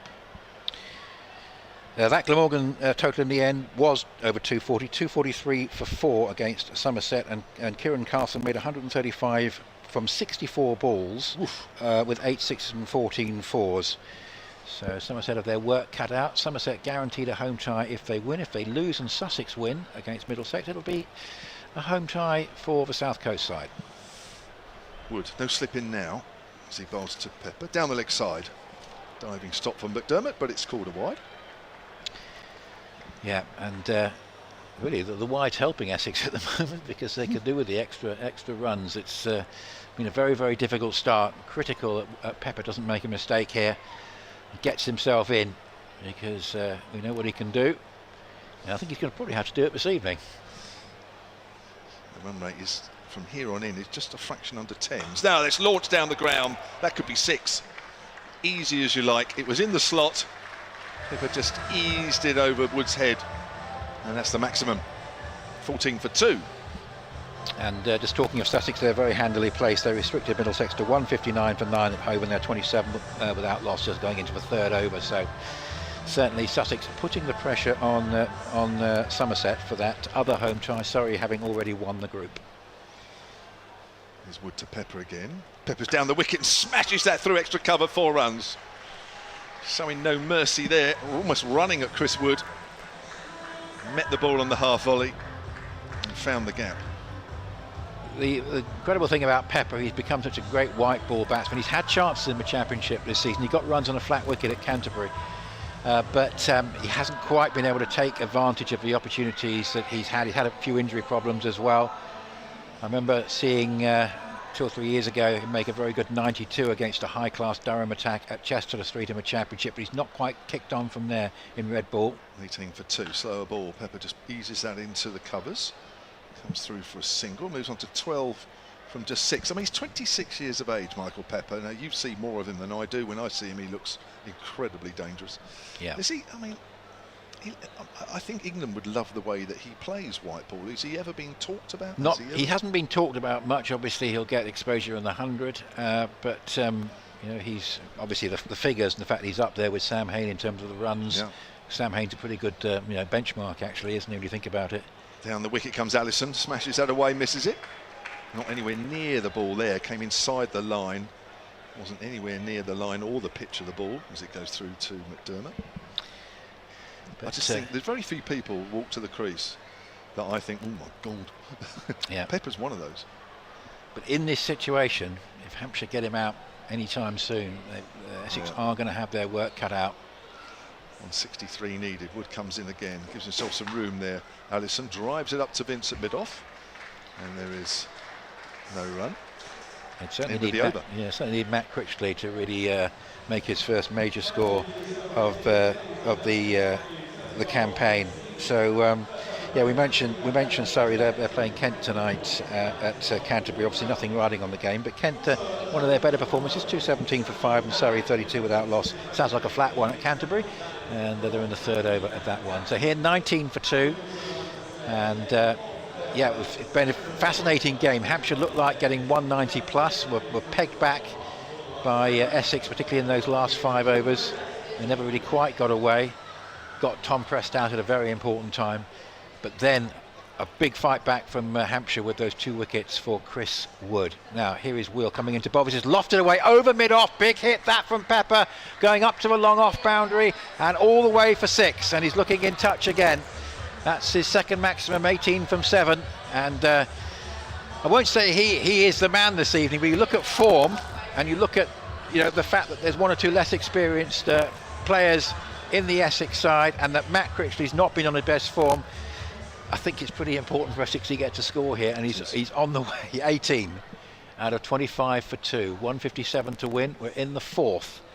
As Wheel bowls, he got into an awful tangle there. I thought for a moment he played it on, but in fact the ball went safely. He backed away outside the off stump. He was trying to play the ball away into the onside, got into a terrible tangle. I thought for a moment the ball might have rolled onto the stumps, but in the end it just sort of drifted out a few yards back down the pitch. But it was well bowled, Wheel. Yeah, looked like painful as well. Let's hit him on the wrist. Yeah, that looks just painful. Didn't get into any sort of position there, and he's still in a. Now he's still in a bit of pain there. He's got his sort of his other hand on that wrist. He hasn't taken the gloves off yet. There's a delay before the next ball is bowled. He does look a bit uncomfortable there. I think he's going to be able to continue.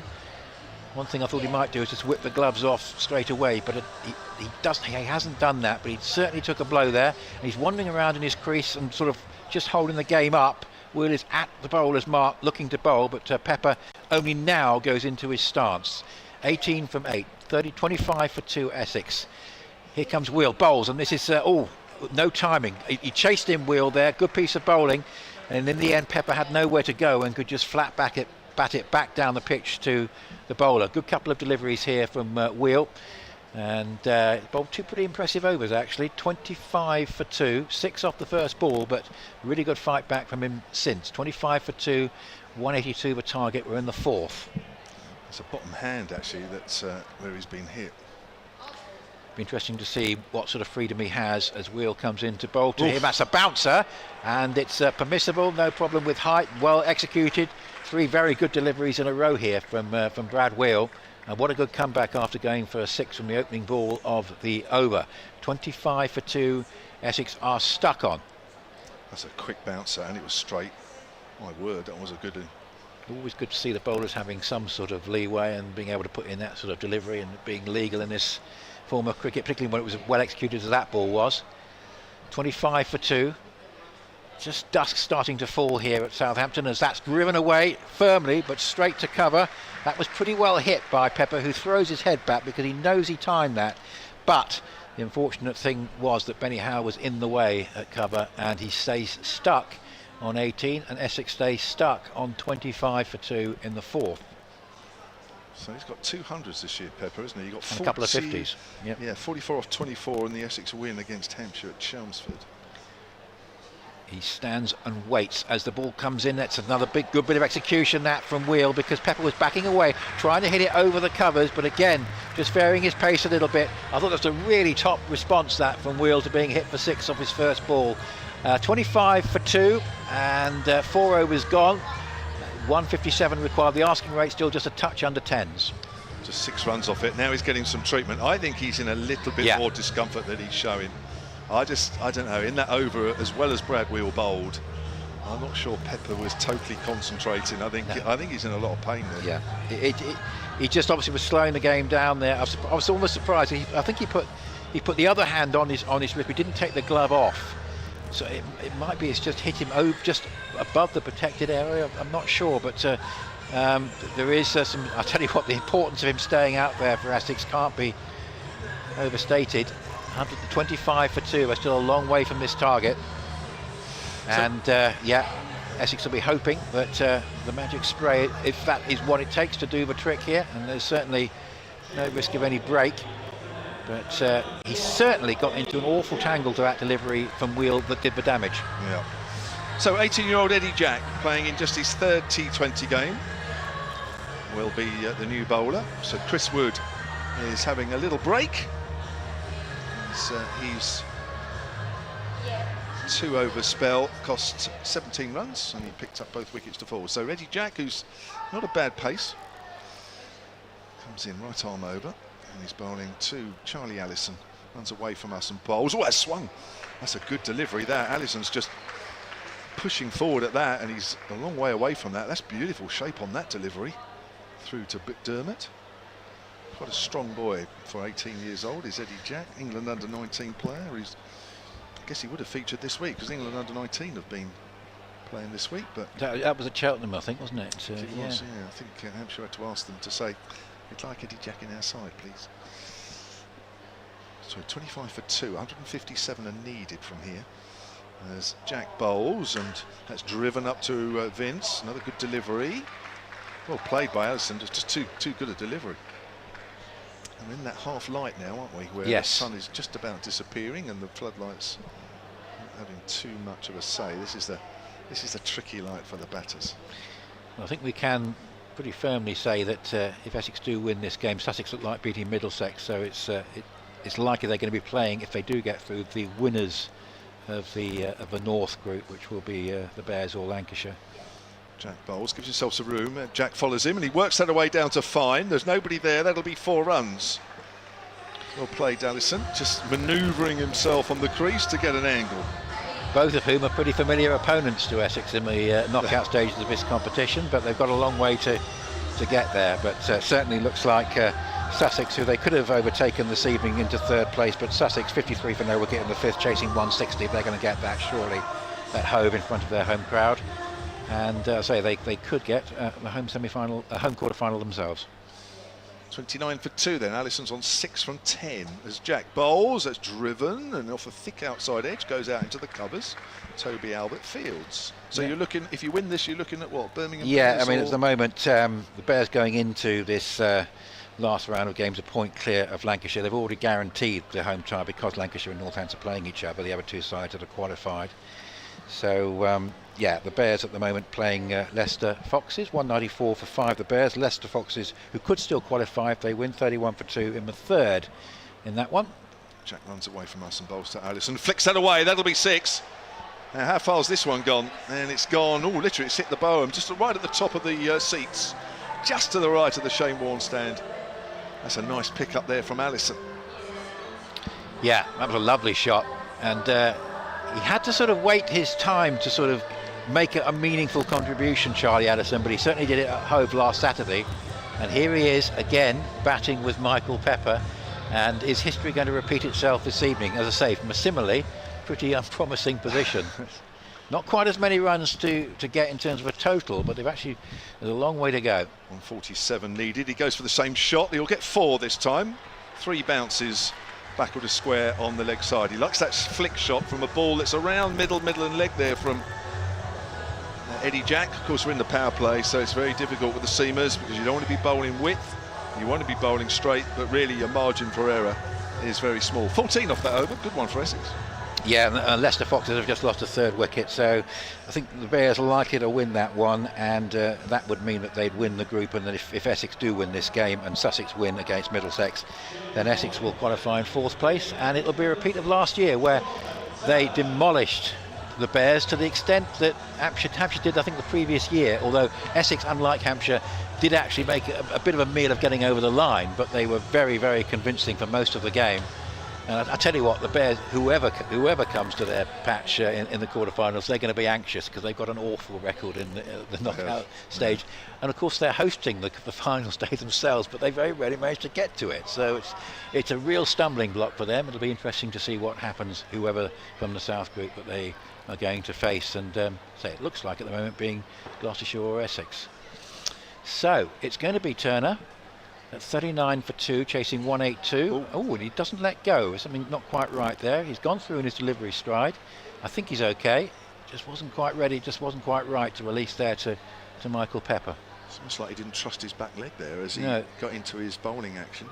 You just worry when you see something like that, the bowler's going to clutch their side or something like that, but thankfully no sign of that. But that was an unusual one. It might not help the Hampshire over 8 as time goes on. 39 for 2, chasing 182. As this is up in the air. This could be a catch to short fine leg. It's just going to fall safe. That could be a big moment because it was a complete miscue by Michael Pepper, and in the end Wheel couldn't get back across to it in time. But that was a sharp delivery there from Turner. It surprised Pepper. Again, he's maybe not quite on his game in the way that he was before he had the blow to the hand. And he got away with that. It's just fallen over the head of short fine leg. He's come back for 2, and it's 41 for 2. Yeah, Chris Wood there. It was always away from him. Yeah. As here's the next delivery, which again is right up into the air. This could be a bowler's catch. He's underneath it, and he takes it, and that could be a big moment. And to be honest, Michael Pepper never looked the same after taking that blow from Brad Wheel. And it's not a big surprise that he's gone. And credit there to John Turner. Just sensing perhaps that Pepper a little bit uneasy. He's given him 2 quite challenging deliveries. They both resulted in much the same shot. The ball with the attempted pull shot going more or less right up into the air. The first time just falling over the head of short fine leg. That one didn't really go anywhere. It just went right up into the air. Bowler said, right, I'll take that one. And Turner just waited for it to come down. He took the catch comfortably, and now Essex are in a corner. 41 for 3 with 141 to get, and we're in the 6th over, and Pepper has gone. Wicket number 12 for John Turner this season. It just signs that in the last few games he's just starting to get back to where he was last season. Very expensive in the first 2/3 of this tournament, but well last night and started well here, but just a little too quick for Pepper there. Yeah, really intelligent bowling, I thought. Yeah. Knowing his batter at the other end was perhaps just a little bit out of sorts, maybe still in a bit of pain. Yeah. 2 pretty nasty deliveries to deal with. Genuine pace, and surprised Pepper on both occasions. So, well, Paul Walter and Matt Critchley here with Charlie Addison going to be key for Essex, but they've got a lot to do, having lost 3 relatively early. His Turner coming into bowl to Walter, and Walter gets a beauty. That leaves him outside the off stump, but he does so well not to edge it through to McManus. That was to Ben McDermott. That was absolutely superbly bowled. I thought there was a deviation there. Yeah. I thought there was a nick, didn't you? Just for a moment. I mentioned McManus because he was the former Hampshire keeper who was keeping for Northants last night in the game I was listening to. But yeah, that was a great delivery. What a start this is by Turner. 41 for 3, comes in again. That's hit in the air and caught at short fine leg. And again, just a bit of pace surprising Walter. He was trying to hit that one, I think, through mid wicket. It's come off the inside half of the bat. It's just lobbed up to short fine leg. And now Essex, if they're going to make the quarter-finals, they have a mountain to climb. 41 for 4, and Turner, who's been out of sorts so much in this competition this season, has delivered the goods in spectacular fashion in his opening over. Simple catch there for Brad Wheel, just looped off the glove somewhere along there. But I just did, Brad Wheel from that far end, and now Turner, I just detected they're running in. They're actually running in. They look very confident tonight. Hasn't always been the case. Just some nights it feels better than others. But Matt Critchley, well, he's another dangerous player. I heard you say that he's not having the best of seasons in this year's competition, but with a bat, yeah. Yeah, but again, he is another dangerous player. So again, it's not over until he's out. No, he's going to have to deliver the goods this evening. But there's still batting to come. But if you're looking at frontline batters, that you'd be sort of trusting in this situation to make a sort of score of 70 odd that might be needed. You look at the names left to come in, and you pick Matt Critchley ahead of everybody else. So it's very important for Essex, who are in a real corner now with this 2 for 2 for Turner in 4 balls. He comes into bowl to Critchley with a slip in, and that's run down off the open face down to third man for a single. But what an over from Turner. That was the first, if you like, fairly orthodox delivery, which is sort of pitched up on off stump. But I was looking forward to seeing him bowl, because I had heard he'd been struggling, but I'd seen him obviously when he was bowling very well last season, and this is rather more what you would have remembered from last season, Kevin. 42 for 4. Outstanding over from Turner. Last ball of the power play. 42 for 4, chasing 182. He comes into bowl. That's a play and a miss by Allison. He's trying to crack it through the covers. Brilliant over. It's 2 for 3 in 1 over. John Turner. 42 for 4. Target 182. Allison and Critchley at the crease, but Essex have got a lot to do, and maybe this is Charlie Allison's night to be front and centre, not just a support act, but front and centre. A few more words from Kevin, and then Emily Windsor to come in. So the power play done. Hampshire were 48 without loss, Essex 42 for 4. So in terms of the runs, not too bad, but losing 4 wickets in the power play, it is going to be very difficult, and it's going to be a monumental comeback from Essex if they're going to win this game, Emily. Yeah, I tell you what, if Essex do this from this position, they deserve to be in the quarterfinals. But from Hampshire point of view, what a shame we didn't see this earlier in the competition. Where have they been for the last 13, 14 games? It's been clinical so far this evening. Fielded well, batted well, partnerships with the bat. Someone's gone on to get a big total. Bowlers hitting their area. Brad Wheels back into the attack. 2 overs from the pavilion end. He's now from the northern end. It's wrapped Critchley on the pad. It goes out on the leg side, signalled leg by. And Essex move on to 43 for 4. So they need 139 from here. And the run rate required is not the end of the world. It's 10 and over from here, which, when a player or two get in, can actually be easily achieved. But as Essex are finding, it's getting somebody in.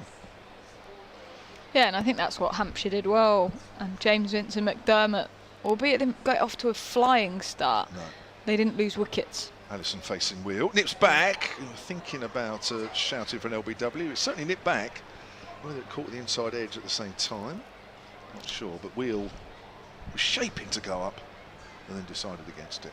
Probably did too much. Yeah, Hampshire bowlers looking sharp tonight. John Turner from the pavilion end, bit of pace. Brad Wheel as well. I was just saying, they look, I don't know, they just seem to look a little bit more confident tonight in their, they're attacking the crease, the bowlers, more. It's almost like they believe a little bit more. Here's that Wheel bowls, and Allison drives a length ball up to Vince. Vince thinks about a shy. Wasn't worth it. And to an extent, isn't it, that's what pressure can do to you at times. It can bring you in the shout when you got things to play for, which we may be seeing from an Essex point of view here. But Hampshire right now, today, they have nothing to play for. Players always have things to play for in terms of looking at contracts or selections in teams next season. So you want to finish with a bang, and they want to finish with a bang in front of this crowd. 44 for 4 then, Wheel bowls. That's nipped back a fraction. Critchley gets a ball that goes sort of on the inside half of the bat, really, as it goes out square on the leg side, and Critchley moves on to 2. It looks very hard work for Essex out there at the moment. Hampshire are well on top. Yeah, but I think pressure in terms of internally is very different to competition pressure. And when you're a team out there now, Hampshire, where they haven't got anything to play for, they can have that freedom and confidence that you need in T20 cricket. Whereas Essex have a quarter-final on the line. Yeah. Gloucestershire, I'm sure, will be watching this. They're currently ahead. That's all right. And yet Hampshire don't care. It's Maybe all for they Essex do. to worry about. Maybe they do. There's always internal battles, isn't there? Allison to face Wheel, short, and he pulls that around on the next side. Strong pull, 4 runs. That's a good shot. Yeah, that's beautiful from Allison. Just used the pace of it and swivelled. Slightly short from Wheel, and he punished. A bit leg side-ish as well, wasn't it, really? It helped. It sort of helped Allison play that shot. Just had to make sure he got a good bat on it, which he did. He's 21 of 17 now. Is the 19-year-old playing just his 7th T20 match for Essex. 49 for 4, 133 needed as Wheel comes in. Comes down the wicket, misses. Good carry from Wheel, short of a length through to McDermott. And that is 7 overs done now. And Essex 49 for 4. There was 7 runs off it. Yeah, good over again from Brad Will. And Hampshire are in a very good position here. I'd say it's an average crowd here at the Utilita Bowl. We wouldn't expect too many more, with it being nothing to play for Hampshire, but Lots of yellow shirts. they're certainly here for Hampshire point of view. And they're always great nights, aren't they, these T20 games, and always exciting. It's Ben McDermott's just having a bit of treatment from a physio. Yeah, when I finish doing this, I'll still come down for one of these nights. I'll still come down and watch you play evening T20. You're retiring? Well, if and when I do. Oh, I thought that Or was the unless moment and I was part of it. No. Unless I'm booted out. Could happen. Very easily happen, believe me. But no, I'd still come down for one of these nights. I think it'd be great. You know, come down, you know, maybe with a family or a couple of friends or a couple of mates or whatever, or grandson at some point. Get him into his cricket. Yeah, have a bit of fun. No, they're great night, and I think you've got everything, haven't you? Good music, good people with similar interests. There's a break in play at the moment because Ben McDermott is having a little bit of treatment. He's also having a good drink as well. A very warm night, still warm even though the sun's just about disappearing over the horizon, but I noticed he was just pointing a little earlier to the physio. Is it around about the thigh? Yeah, looks like the left leg. Yeah, the left peg. He must have been having a good drink with some magic pills in there, Kev, I reckon. That's all you can do as a physio, surely, at that point. Just a couple of anodins. It used to be the freeze spray, didn't it? You'd see the physio run on with the cold. Did you get the cold spray back in your time? Cold spray, yeah. Ralgex, or whatever it was. Some people, well, no, it wasn't. I've told this story before, but there was one time I played a game years and years ago where the physio didn't have any cold spray. They only had deodorant. Liam Dawson into Critchley as that's worked to mid-wicket for a single. And this player said, yeah, it's brilliant. You smell good. 50 up for Essex. And did you have a nice burn on your skin as well? It wasn't me, it was somebody else in the team, but we had to wait around while and the physio later after the game said, do you know what, I didn't have any spray. I just used deodorant. See, that's the power of the mind, Kevin. Dawson in to Allison, who advances and opens the face beautifully. Great diving stop at extra cover from the captain, James Vince. Gets a hand to it. That would have been 4 otherwise, and they come back for 2. 52 for 4. As you said, Hampshire just look on it tonight. Yeah, much better. And it's easy if you know, because things have gone their way tonight, it is easier to, that lifts you. There's been too many games where things haven't and players probably haven't quite stood up. Dawson to Allison, played back to him, will be no run. See, in your other job as a physio, you must have done a couple of little tricks to make somebody believe that you've done something where you actually haven't done it. Well, I can't say I do that, Kevin. I'll lose my registration. Dawson in bowls, gives himself room again, finds James Vince at extra cover, diving stop. He looks a bit sore and tentative in getting up, but great work from him. In the NHS, that's not a way to go. You state the facts. A bit of mind games and being like, your knee is fine, and then magically your knee is fine. Oh, I see. But no tricks up my sleeves. Dawson in, and that's played to mid-on. No for magic one powers. run. No magic powers. Not yet. Maybe they develop the longer you're a physio. Yeah. The more I do it, I don't know. 54 for 4 then. Essex 123 required. There's Dawson in and bowls, and that's played up too long off for a single by Allison. What's the best bit of physioing you've ever done where you treated somebody and you thought, my God, I can't believe they've recovered? 55 for 4 at the end of 8 overs, 12 remain. Best bit of physioing I've done. Yeah, where you treated somebody and thought, oh, this could take a while, and then miraculously they've walked out of your clinic or whatever and you thought, my word, I've cured them.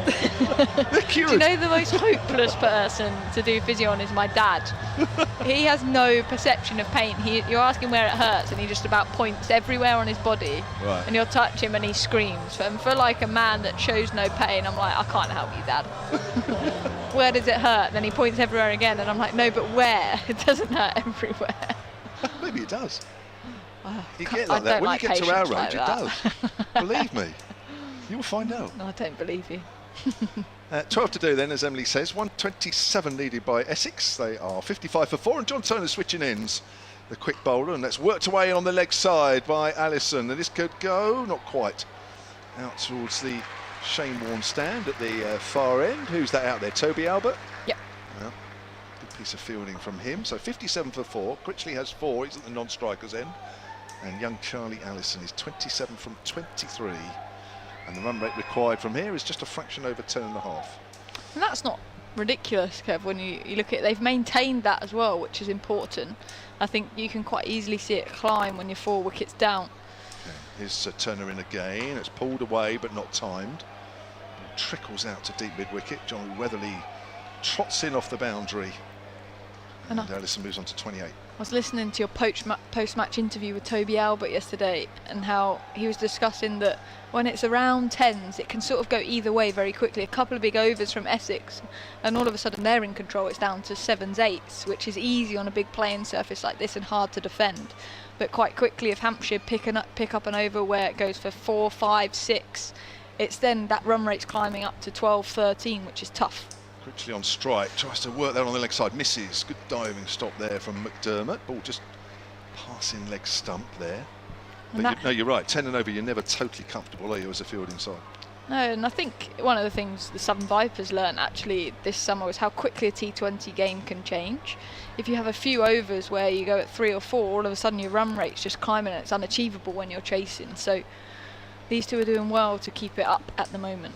Turner runs away from us and bowls to Critchley. It's up in the air. Somebody's gone to that. Who is it? It's going to be Turner with another caught and bowled. And there he takes it.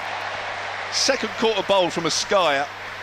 And it's Critchley who goes for 4. And Essex are 58 for 5. They are seriously in trouble. And that quarter-final place is getting further and further away. Yeah, good pace again by John Turner into the pitch. And takes the catch off his own bowling. But Hampshire again on top. Essex are making this hard work. 58 for 5, 124 runs needed to win tonight in 11.2 overs. But the key is they're 5 wickets down, a lot to do. Certainly have. John Turner looks just a little bit more on it tonight. I know it's easy to say when you're picking up wickets, but he just does. And of course the wickets then come. Cricket's a confidence game, Kev. 3 for 6, his best figures of the season by quite some way at the moment. It is. Just looks confident hitting the pitch. You know, you forget, you know, some bowlers, you know, they don't always feel confident every time they've got the ball in the hand. You know, I know, when you've got a bat in your hand, you don't always walk out there feeling confident. You feel differently almost every time you walk out. And it's rhythm as well, isn't it? I think sometimes you bowl, well, I imagine when you run into bowl, or when you're batting, and just timing and execution doesn't feel right. But when you've got the wind behind you, when you pick up the wickets, you're that little bit more positive. Turner running in then to Luke Benkenstein. Oh, there looks LBW! Not out, says the umpire. Has he got an inside edge onto that? He's gone for the fast, straight Yorker. I have to say, from here, I've given it out. Having a look at the replay. If you watch it on the live picture feed, have a look. Bowls and... Oh my word. He's right back on the crease. I know it looks a little leg stumpish, but he's right back. Was the ball just angling down a fraction? Maybe. I suppose you could say that might be a good decision, but Benkenstein nearly out first ball. Has gone for a length ball this time. Benkenstein plays that back to Turner. You can just see the confidence oozing out of Turner and a lot of the Hampshire players, it has to be said tonight, and it's just something we haven't seen this year in this tournament. Yeah, good bit of pace bowling from John Turner. The breakthrough year he had last year in Hampshire colours see him in the England fast bowling group. Just hasn't quite had that same competition, but when you see him bowl like that today, you're like, wow, he's got something about him. Just like he did last year, wasn't it? Beating batters for pace. You know, they were going for big shots and the ball was thudding into Ben McDermott's gloves. I haven't seen that often this year. Not his pace was down, but I think sometimes bowled the wrong ball at the wrong time. 58 for 5 then Essex. Dawson in, and that's punched up too long off for a single by Allison. Lovely breeze all of a sudden coming into the gantry. Getting cold. Are you? Well, I'm not surprised you've got a little t-shirt on, shorts. My golfing attire. Yeah. 123 required to win for Essex. And that's swung into the onside, up to long on. The fielder coming in. Fantastic diving effort forward by Eddie Jack. Out in the deep. Just bounces short. Doesn't quite get hold of it. Does Benkenstein. 60 for 5 Essex. 122 to win. Run rate climbing now up to 11. Dawson, left arm round the wicket in, bowls, and that's played up to long off for a single. 61 for 5. Benkenstein and Allison at the crease. Just looks under control for Hampshire at the moment. Yeah. Well, a lot of the big hitters are out, aren't they? You know, your Rossington's out first ball. Michael Pepper especially 20. Paul Walter no score. Matt Critchley 4. Dawson in, that's missed as it beats him through the stumps and through the bats. 61 for 5. You've got two 19-year-olds out there at the moment, and you're asking them to score at nearly 12 and over in a crunch game for Essex. Big playing surface. Dawson in, uses his feet, and that's hit high up into the air. Two fielders are chasing it. Long off's going for it, and just about got there, and I think he hit the ground. That would have been an unbelievable catch at long off if he took that, Toby Albert. But that's good chipping, actually, between extra cover in the ring, long off. He's actually placed it perfectly between those two. Great effort, though, from Toby Albert. And the long off boundary. Dawson with ball in hand again from the pavilion end. In quicker down the leg side, that's hit up into the air. Crive catch it this time, but again chipped it up just outside the circle, and it will be a single to finish the over. 64 for 5, 118 to win then off the last 10 overs. Good over from Dawson. He doesn't look happy though, Kev. He's never happy. Even when he takes 5 wickets, he thinks he should have taken 7 or 8. So we're halfway stage. Hampshire after 10 overs were 87 without loss. So Essex well down. Not surprisingly, having lost 5 wickets. I tell you what, it's a good goal for Luke Benkenstein. That one over extra cover, it's almost like you've got water at the front of the green and a bunker at the back of the green, and he's threaded it right at the flag. Yeah. So we have John Turner to carry on, who's bowled 2 overs, 3 for 6, and he's going to be bowling to Luke Benkenstein, running away from us and bowls, and Benkenstein gets hit right where you probably don't want to be hit as he's trying to heave that away on the leg side. It's always a nightmare when you're playing those shots because you just leave yourself full on. It's almost like you say, look, I'm full on, hit me. But I bet that's painful. I like this though from James Vince, keeping John Turner on, because the final delivery of John Turner's last over against Benkenstein, he looked a bit hurried for pace, with the pace, and not comfortable. And we've seen that again from this first ball. It looks like it's going to be a challenge for him.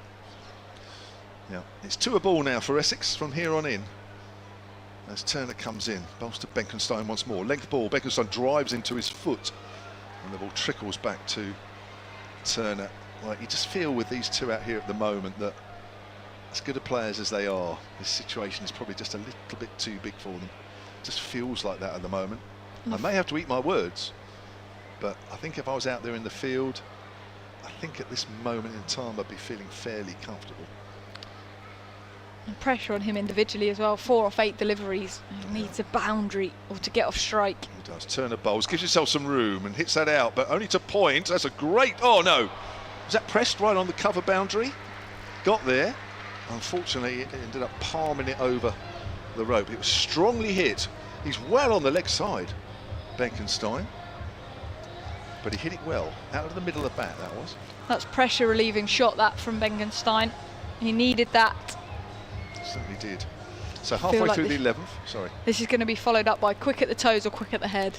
Yeah, he needs a different ball here, doesn't he? He bowls. It's a fuller ball now. He's ramped that one. It's high over McDermott, and that is going for 4 at the far end of the ground. Well, it was full. He's done well actually there, walking across to the leg side. Just a little ramp shot, helping it over McDermott. High over his head, high. Unusual you see them played that way as well, so he's almost shaped up and played it over the offside. You tend to see them go with it they move to the offside and the ball goes leg side. So he's trying to give himself room and backing away here. 2 fours off the last 2 deliveries. 2 more to go in the over. Comes down and he thrashes that through extra cover. Well, this is a good response here from Benkenstein. 3 boundaries from the last 3 deliveries. Takes Essex on to 76 for 5. And for the first time tonight, John Turner's got something to think about with the ball in his hand. Yeah, good dish from Benkenstein. Looked uncomfortable at the start of the over. Let's put it back to John Turner. Doesn't look phased by the pace now. No, Vince is just having a word with him. Probably just to say, look, there's nothing too much to worry about here. Bumper. What's it going to be? Turner comes in. It's a length ball. Ooh, beaten outside the off stump. That's great carry through to McDermott. That ball's still on the rise from a length. And that's 3 overs now for Turner, and he has 3 for 18. So Essex 76 for 5. Benkenstein has 16 from 12. Charlie Allison has 30 from 26. And with 9 overs to go, Essex need 106, I think that is.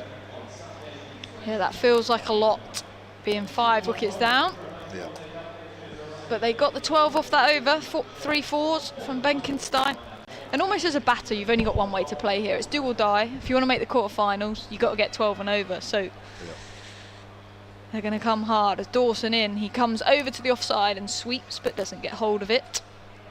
And it will just be a single out to Brad Wheel on the boundary. Allison on to 31, 77 for 5, 105 needed. Tell you what, if I was a batter coming in soon, I'd be pacing up and down that dressing room. Dawson to Benkenstein, and that's played up to mid-wicket. Dawson does the fielding, shies at the bowler's end, and it hits him. But it'll be a comfortable single. He's on to 17, 78 for 5. Just hit the batter. I don't think Dawson will be apologising for that. Do you know what he did, Kev? What? He put his hand up and and said, did? I'm sorry. Oh, did he? Was he mellowing in his old age, Liam Dawson? Surely not. Part of the game, isn't it? Throw There's the the ball rules at the stumps now. if you're in the way. If you hit the batter, it doesn't matter if they're running, but if you hit the batter and they're not running, there's Dawson in, and that's played up towards long on. Has he got enough of it? Yes, he has. Fantastic shot that by Allison. Over long on's head, 6 runs to him. He moves to 37 now, and that gets the runs required under 100. 98 to win now for Essex. Well, they're just starting to open up, the youngsters here. Played some nice shots. Dawson in reply bowls, uses his feet, and this time plays up to long off. He's hit that hard, and that's 4 more. He's hitting Allison's bat like a bullet. He's on to 41 off 29. 88 for 5 Essex, 94 to win. Well, we're just seeing these teenagers just suddenly up their game here. And it is now suddenly giving Hampshire a little bit to think about. 94 off 50 deliveries. Dawson left arm round the wicket, gives himself room, and this time slaps it through the offside. Cover does come round. Keeps it to a single. Joe Weatherly out there. 89 for 5, Allison to 42. 93 to win. 40, how many they put on? 58 they came in together. 31. Dawson in reverse, sweep by Benkenstein, and appeal for LBW's hit the pad, and they scurry through for a quick single.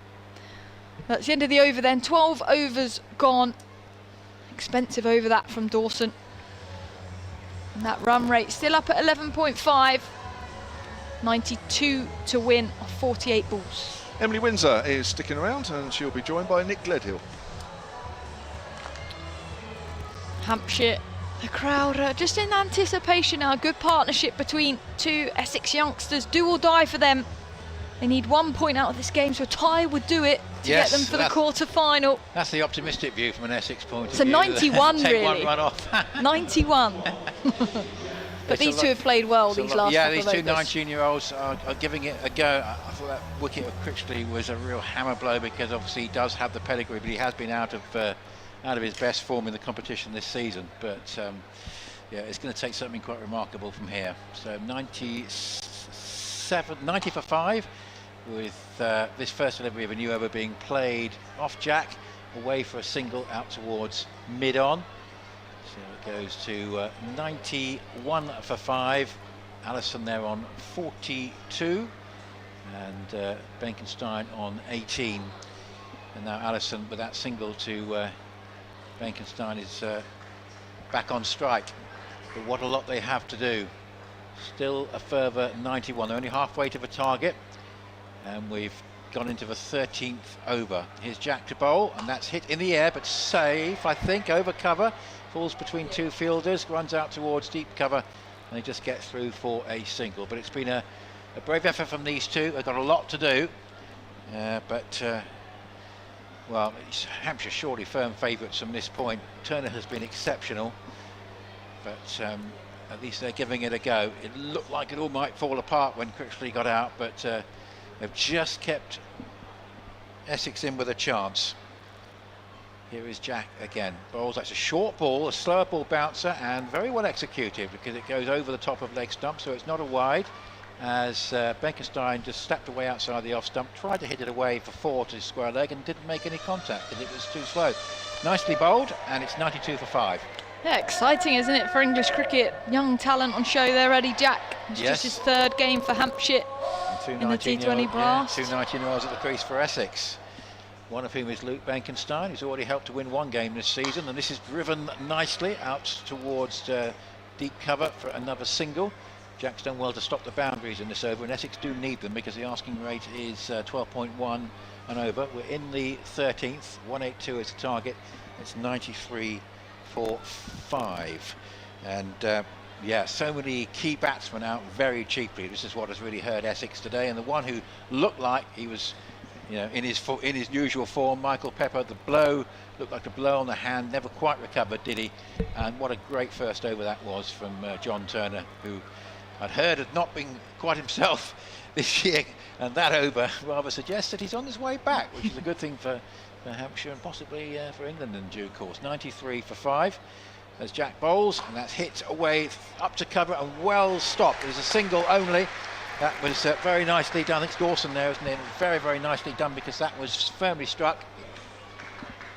And they had to scamper through for a single. So just the 1, 2, 3, 5 runs off the over so far. Great bit of work from Dawson. Allison there. Did he come back for 2, Allison? Yep. Must have missed that. Came back for 2. That means he's gone to 45, which is his best score in the competition.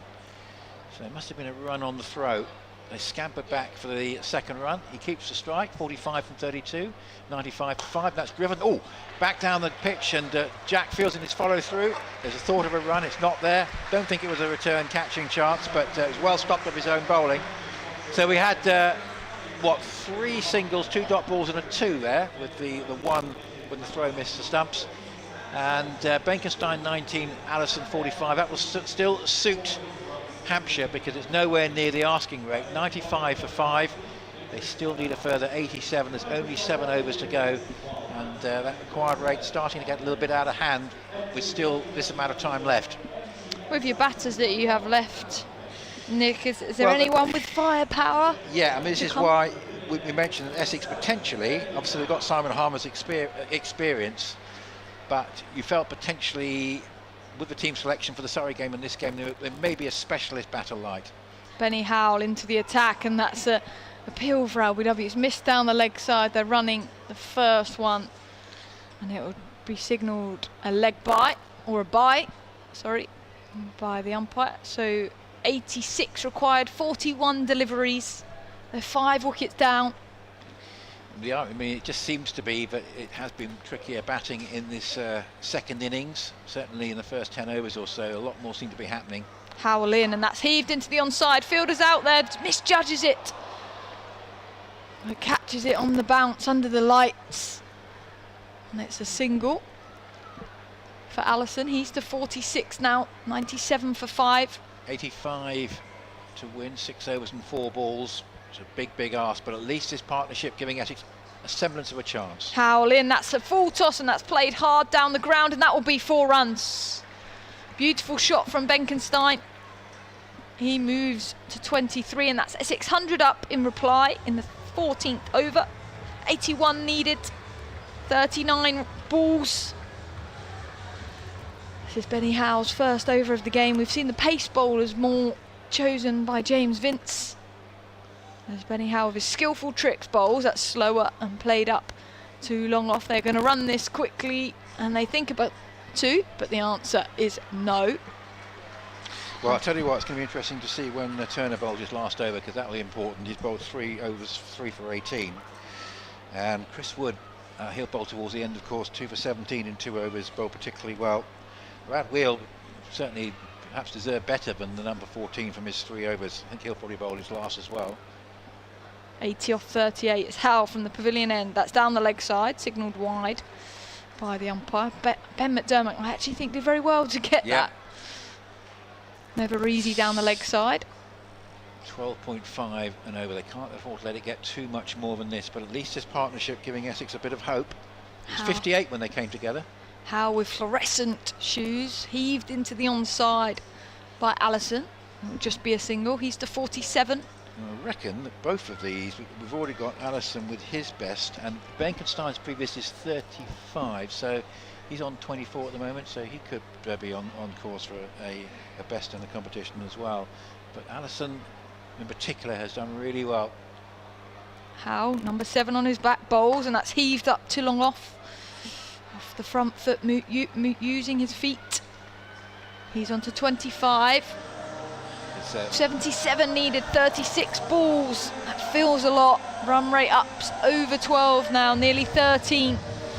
Essex need to win or tie to make the quarterfinals. The pressure's on these 2 youngsters. Yeah, it's just whether they've got the power hitting that they need in order to get Essex over the line or up to a line, which of course is all they need, because they just need to get a point. We should always bear that in mind. But it's a big ask.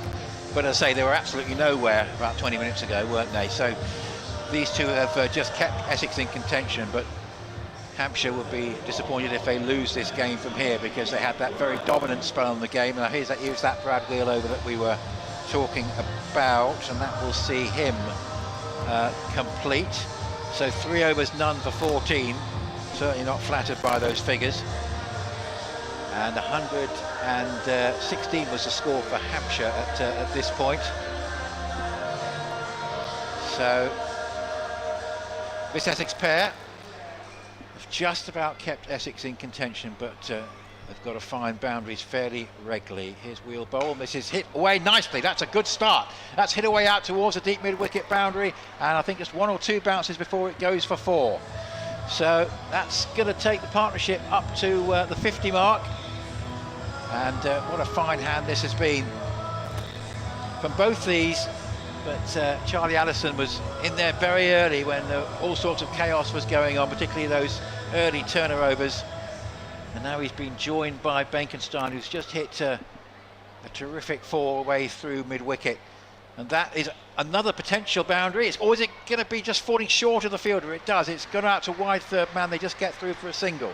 Thought that was possibly going to go for 4. It actually wasn't that far away from the third man in the end, but fell short, and that's just the 1 run. But it's a decent start to the over for Essex when they need to get over 12s. So they've got 5 from the over so far. The asking rate 12.7. We're in the 15th over. 5.4 overs left, and 72 required. And here's a slower ball, which is played away for possibly 2 out towards deep mid-wicket. They've got the first quickly. They're going to come back for the second on the throw. That's very well judged, because it was hit with sufficient lack of pace. Fielder had a long way to come in from the deep mid-wicket boundary. They get back for 2, so 4-1-2. Just starting to give Essex a little bit of hope here.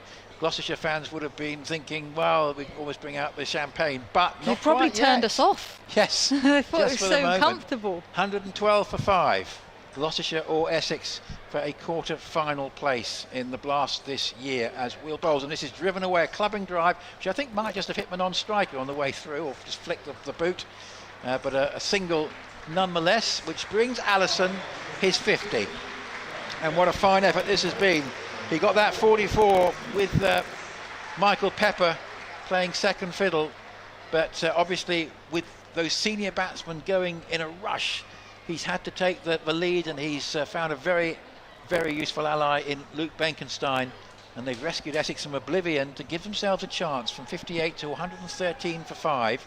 And here's Wheel again, bowling a delivery to Benkenstein, which is a no ball. He lost control of that, hurled down the leg side, well stopped by McDermott. And just a little bit of indiscipline there for Hampshire. Just signs that this partnership is starting to frustrate them, and it's a free hit as well. So this could turn into a pretty good over here for Essex with a no ball free hit. We've got 67 to win. I wonder if that was an attempted knuckleball, because it's quite rare you see. 32 balls to go. This is a free hit. Bowls, and this is clubbed away, can't be out. It's hit away out towards deep mid wicket, and I think it's got enough to go all the way. It has! Well, what a good way to take advantage of the no ball free hit. Sometimes it's all very innocuous and nothing happens, but there, Luke Benkenstein, who's starting now to take the lead with the way he's playing. In fact, this now will be his best score, so both actually have got their best score in the competition. He's gone to 36, and what a way to take advantage of a no ball free hit. It wasn't a great delivery for that particular ball from Wheel, and he put it away spectacularly over deep mid wicket for 6. 121 for 5, and needs 61, and there are 31 balls left, and this is hammered away through the covers. He's got hold of that. That I think is just going to be stopped before the extra cover boundary. It wasn't particularly timed, but they've got back for 2 runs, but Benkenstein is really playing a blinder here. And the two 19-year-olds are giving Essex a real chance. Essex were completely out of this about 20 minutes ago, but now just a little bit of hope, but it could yet be Essex who deprive Gloucestershire of this quarter-final place. 15 overs have gone, 30 balls remain. They need now a further 59. That turned out to be a very good over indeed for Essex. I think that Wheel went for 18 in that over in the end. Benkenstein 38, Allison 50, 123 for 5. Yeah, that was a massive over for Essex. 59, 30 balls. That doesn't sound as distant. It seems like they're creeping closer together. So for the Essex fans watching on, hoping for that quarter-final place, that changes. Liam Dawson comes into the attack, gives himself room, thick outside edge. Great diving stop at backward point from Benny Howe. That had four written all over it.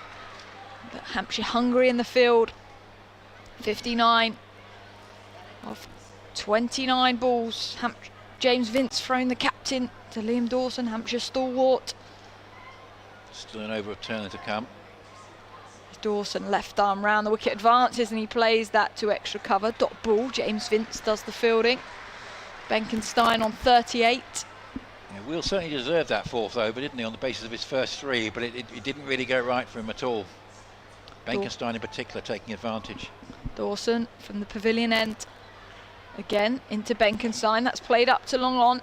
They're going to run the first one hard, and they're going to think about 2. The answer's no on Eddie Jack's throw into the keeper. It's a good over this from Dawson. He's just creating a little bit of pressure here, isn't he? 57 from 27. They need a boundary in the over. At least one. Dawson just looks at the angle. His fielder's on the leg side. And bowls to Allison, and that's hit high into the air. Has that gone all the way? There's a fielder coming round and drops the catch. Is that the moment Essex needs? He was running round to his left. He got there, Eddie Jack. Wow. Should have been taken, and Allison is dropped. Gosh. 55 off 26. Dawson yet to pick up a wicket, but he's been so close many a times. As Dawson in again, bowls, gives himself room and plays up to extra cover. James Vince diving stop in the ring, keeps it to a single.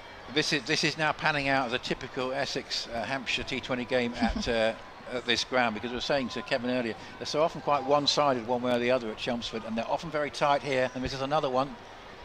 Hampshire 3-2 up in that in the last 5 games. There's Dawson in bowls, gives himself room, plays out to deep cover. James Vince again coming round, diving, getting something on it in the ring to prevent the 2. And that's the end of the over. 53 then off 24 balls. This partnership between Allison and Benkenstein. The run rate though up to 13. Yeah, good over from Dawson, much as you'd expect. Stop the 4. And so what we're going to see, Woodall bowl 17 and 19, and well, which one will Turner bowl, 18 or 20, I wonder. He's surely got to bowl his 4th. Vince having a word with his bowler now. So, still on. it looked hopeless for Essex a little while ago. It is still possible because of this tremendous partnership between the two 19-year-olds who've taken Essex from 58 to 128 for 5, and still in with a chance.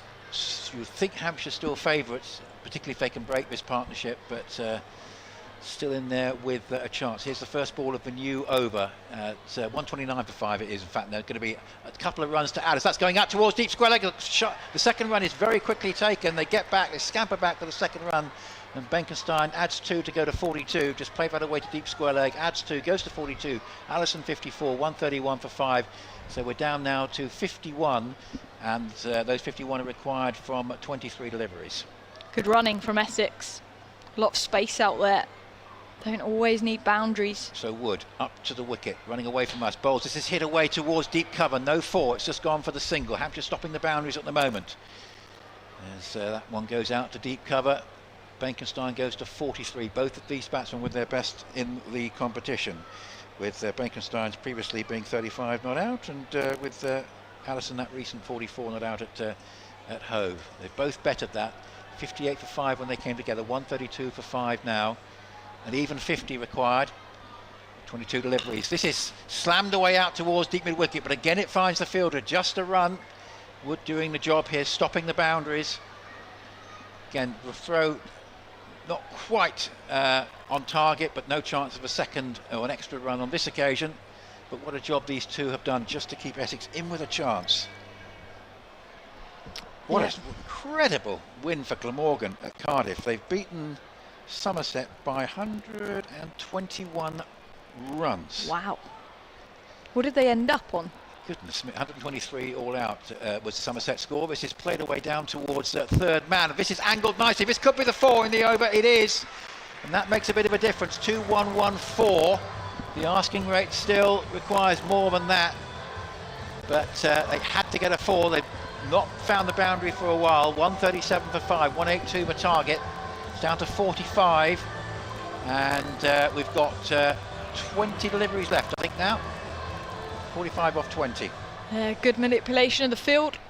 Benkenstein. He's grown in authority in this innings. Got Essex over the line with Snater, of course, against Glamorgan. But this has been an innings of real authority, and thoroughly backs his selection as a genuine all-rounder. Could be the making of him if he can get Essex over the line and get them into the quarter-final. Here he is getting a slower ball, which he hits away out towards deep mid-wicket, and it's going to clear the fielder for 6. Brilliant hit. He had to make sure he got all of that because there was a man back on the boundary. It was an attempted slower ball, I think, from Wood. He spotted it early, and Benkenstein goes past 50 for the first time in this competition. What an innings, what a partnership. They have added 85, 143 for 5. That's a big blow to add to the 4 earlier in the over. And, wow, I think it's very much an even game. This is what, 14 off the over. Here's the next one from Chris Wood. Bowles, it's full length delivery, driven out towards mid-off, just a run, but they've beaten the asking rate, or certainly, yeah, they have beaten the asking rate in that over with the 4 and the 6. So Benkenstein 54, Allison 55, 144 for 5, having been 58 for 5, and they now need 38 in 18 deliveries. It's still a big ask with an over from Turner to come, but Hampshire were disappointed that Wood over 2 big boundaries towards the end of it. Yeah, and just a couple of good shots, and it can quickly change. This is a big over. James Vince throwing the ball to the young Eddie Jack. I tell you what, Marnus Labuschagne 5 for 11. That's worth a mention. 5 for 11, Marnus Labuschagne. Somerset 123 all out. Somerset are going to have to make do in the away tie, I think, there. Eddie Jack then from the pavilion end. The young fast bowler for Hampshire into Benkenstein, who's ramped that straight in the air. There's 2 fielders under it. Chris Wood takes the catch. Eddie Jack with his first wicket of the night, and a big one in Benkenstein just reaches his 50. He was just starting to go, and he's gone for 54, and Essex now 144 for 5, requiring another 38 to win. Well, obviously huge disappointment for the partnership to be broken because it's done such an incredible job. with Essex being completely out of the game at one point. But these two, with very, very sensible batting, have just given them a chance and almost made it an even game, I thought, going into the last 3 overs. But for Jack to get rid of Benkenstein there for 54 at this stage, well-judged catch. A couple of fielders could have gone for that one, and it was taken in the end quite comfortably. So 144 for 6. Now, of course, still a bit of batting there for Essex, but the partnership is broken. But they do have the experience of Simon Harmer, who's famously got Essex over the line in very tight situations in T20 matches of importance in the past, particularly when they won the thing last time. So he has pedigree with the bat. I tell you what, he's much happier coming in now than he would have been if it had been 75 for 6 or something like that. At least he knows his side has got a chance. 38 to win then. 17 balls for a place in the quarter-final of this T20 Blast competition. Essex must win or tie. There's Eddie Jack in bowls. That's down the leg side, and he's just got enough on that. I think it's going to go for 4. Yes, it does. Is that leg buys? Yes, it is. But that's a good start for Harmer. If you can't get your bat on it, kick it for 4. Yeah, they need at least a couple of boundaries, obviously, every over. 34 to get, and we're down to the last, 16 deliveries. 34 needed. Stubbornly staying at over 2 a ball, but a couple more boundaries in this over. Give Essex real belief. And Harmer's got the experience. Jack to Harmer. That's an outside edge, and that's 4 more. Pace on, width, no third out on the rope, and that's an impactful start from the captain, Simon Harmer. Well, I'll tell you what, Emily, last Saturday on the south coast, Essex got an extraordinary win against Sussex from a completely hopeless position, seemingly. This will match it, at least, if they were to get over the line, because they were absolutely hung out to dry, really, at 58 for 5. Matt Critchley, I thought, that's it, game over. But what a performance has been, what a recovery, and they've given themselves a live chance. 30 off 15 then. Jack in bowls, and this time pushed into the offside. Will just be a single for Simon Harmer. He moves to 5. 29 needed, 14 balls. The Essex listeners will be nervous. The Gloucestershire listeners who currently have that position in the quarter-final, they're currently above Essex in the table. They've played all 14 games, so they're sat watching today as Eddie Jack into Allison bowls, and that's hit high in the air. Is that going to be a catch for long on? That's 6 more in the dugout of Essex as they're applauding it and do the fielding. He's on to 61 off 42. Big over this from Essex. 23 now off 13. And Nick, if Essex do this from here, they deserve to be in the quarterfinals. It is incredible, and it's because you just wouldn't have given them a prayer, but they're a live chance now. 23 to win.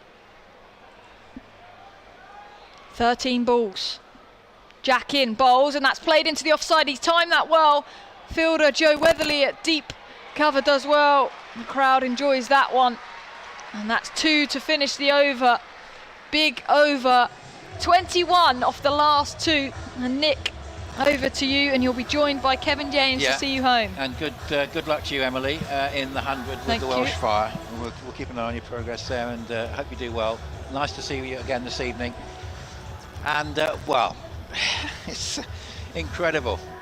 It must have been quite special to have been at Hove last Saturday, and this in a different sort of situation, but one that if Essex can win the game, they virtually come back from a hopeless position to do it.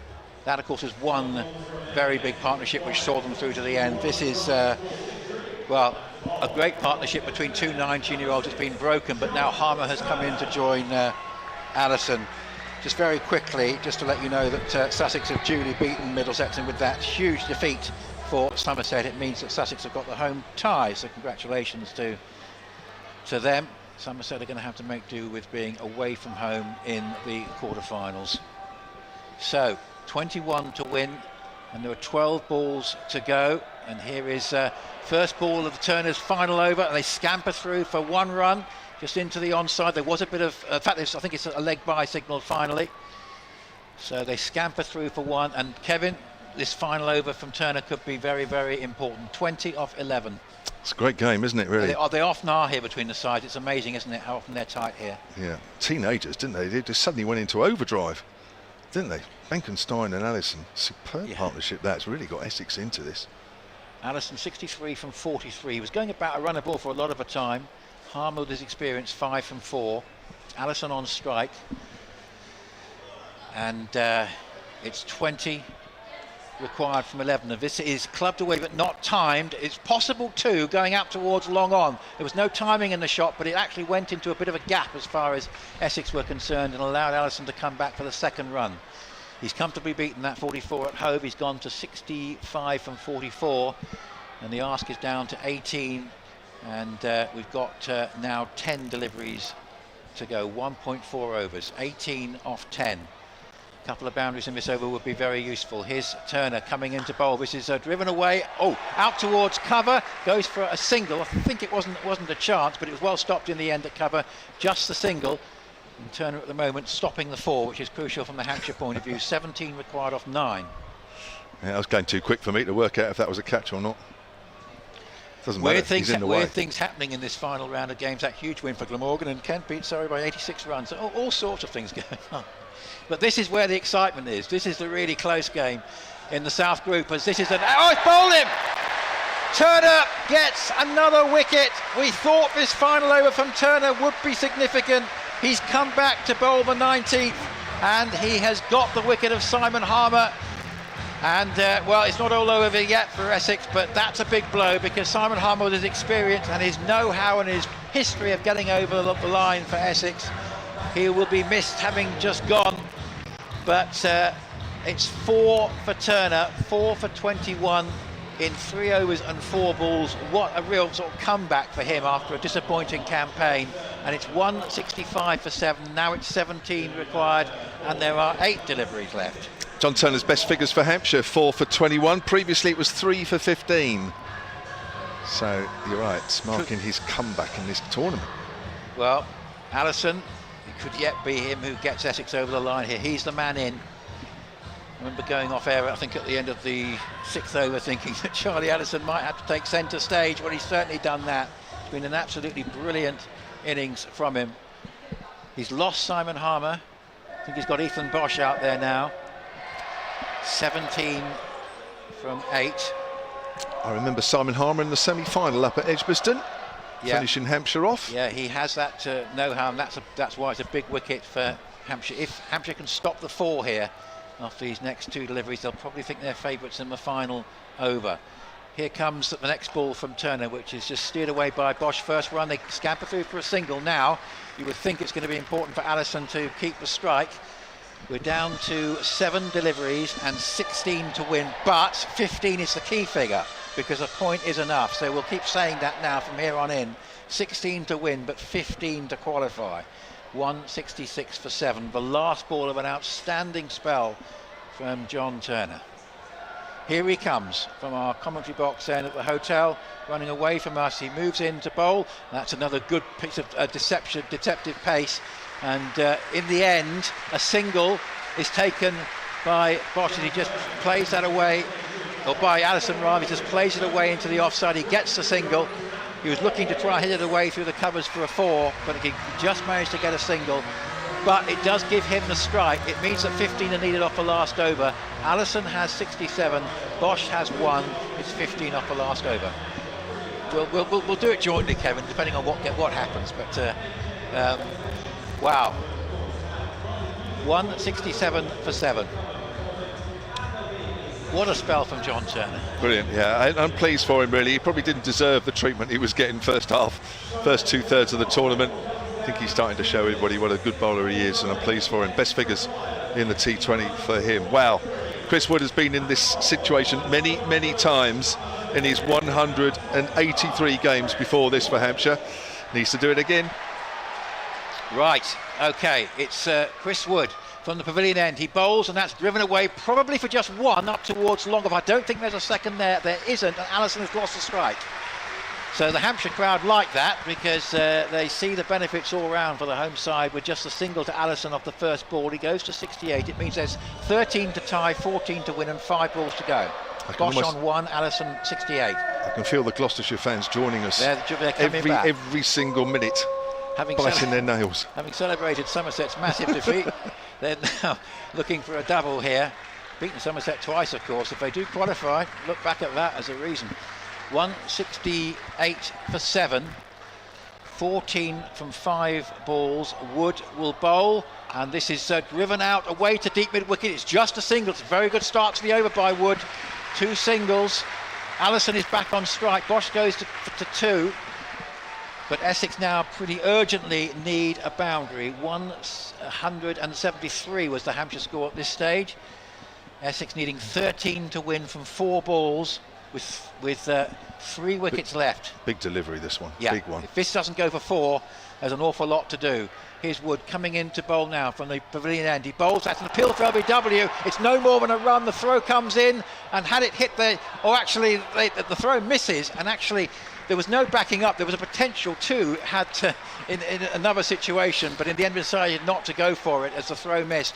But it's just 3 singles, so 2 singles for Allison, 1 for Bosch. Bosch back on strike. That is actually a leg by. It means 12 required off 3, and now a boundary absolutely essential. 1 and over from Wood. Needs to be bish bash bosh now, doesn't it? It certainly does. That line's been used before, so you haven't got the novelty value on that. But yeah, he has to give it a bit of a Bosch here. Oh, he gets a delivery down the leg side to wide. Met with groans around the ground. Goodness me. Just what you don't want. You got the batting side just where you want them, and you bowl a leg side wide with all the experience of Chris Wood. At least it wasn't a no ball free hit, but 11 runs off 3. Right, the Bears have won. They've won the Northern Group, so if Essex do win, they're going to Edgbaston again. Right, here is Wood, 11 off 3. That's the delivery, which is just going to be 1. This is looking like Hampshire's game. It's a brilliant slower ball from Wood. He attempted there, Bosch, to pull it away through mid-wicket. He just got an under edge. It went into the offside. What an over from Wood, showing all his experience here. And it's 172 now for Essex. They still need 10, but there are only 2 balls left. It's 9 to tie, of course. That figure of 9, not particularly significant at this stage. A 6 and a 3 maybe, but 9 to tie, 10 to win. Or a 5 and a 4. Yeah, yes, if the fielding goes really haywire. Here's Wood coming into bowl, and this is driven away up towards long off. It's not the boundary. Hampshire are going to win. And it's been a great effort, this, from Essex. It really has, particularly from the 2 19-year-olds. But the dismissal of Benkenstein, I think, has proved to be critical. Congratulations, Gloucestershire. You can relax now. You're through. And you look at their campaign as a whole. All credit to them. Good luck to them in the quarterfinals. And well, great disappointment for Essex having got so close, but now there's a tantalising situation. 173 for 7. There's only 1 ball left, and they still need 8 to tie, which is what they need as Wood comes into bowl, and this is a good delivery, which is just run down towards backward point. Hampshire let Essex take the single. They just are happy to concede that. Hampshire have won. It's been a remarkable game. They've won this game by 7 runs. Essex were absolutely out of it at 58 for 5, but the brilliant partnership between the 2 19-year-olds was quite inspirational and such a great sign for Essex for the future. But in the end, the dismissal of Benkenstein and the breaking of that partnership proved to be very significant. 54 from 35 balls. Palmer made 5. Ethan Bosch wasn't able to find the big shots, and Allison in the end was stranded for a marvellous 69, I think, from 49 balls, his best in the competition. That's an innings of some pedigree, which is a great pointer for the future. But Essex have just fallen short here, and Gloucestershire will join Somerset and Sussex and Surrey from the South Group in this year's quarterfinals. Yeah, 86th for the 6th wicket between Benkenstein and also Allison, and that very nearly brought Essex the victory tonight. So it's Gloucestershire that go through, as you've heard, and a good way for Hampshire to end this competition. It was a much more all-round performance from a Hampshire side, something we haven't really seen throughout this competition. And Hampshire finished with 4 victories out of 14, nothing to write home about, but I feel sorry for Essex tonight, but only a little bit. Yeah, I tell you what, final comment, first game of the group, Gloucestershire away. Essex had just come off a tough 4 days in, I think, quite warm weather at Canterbury in the Championship.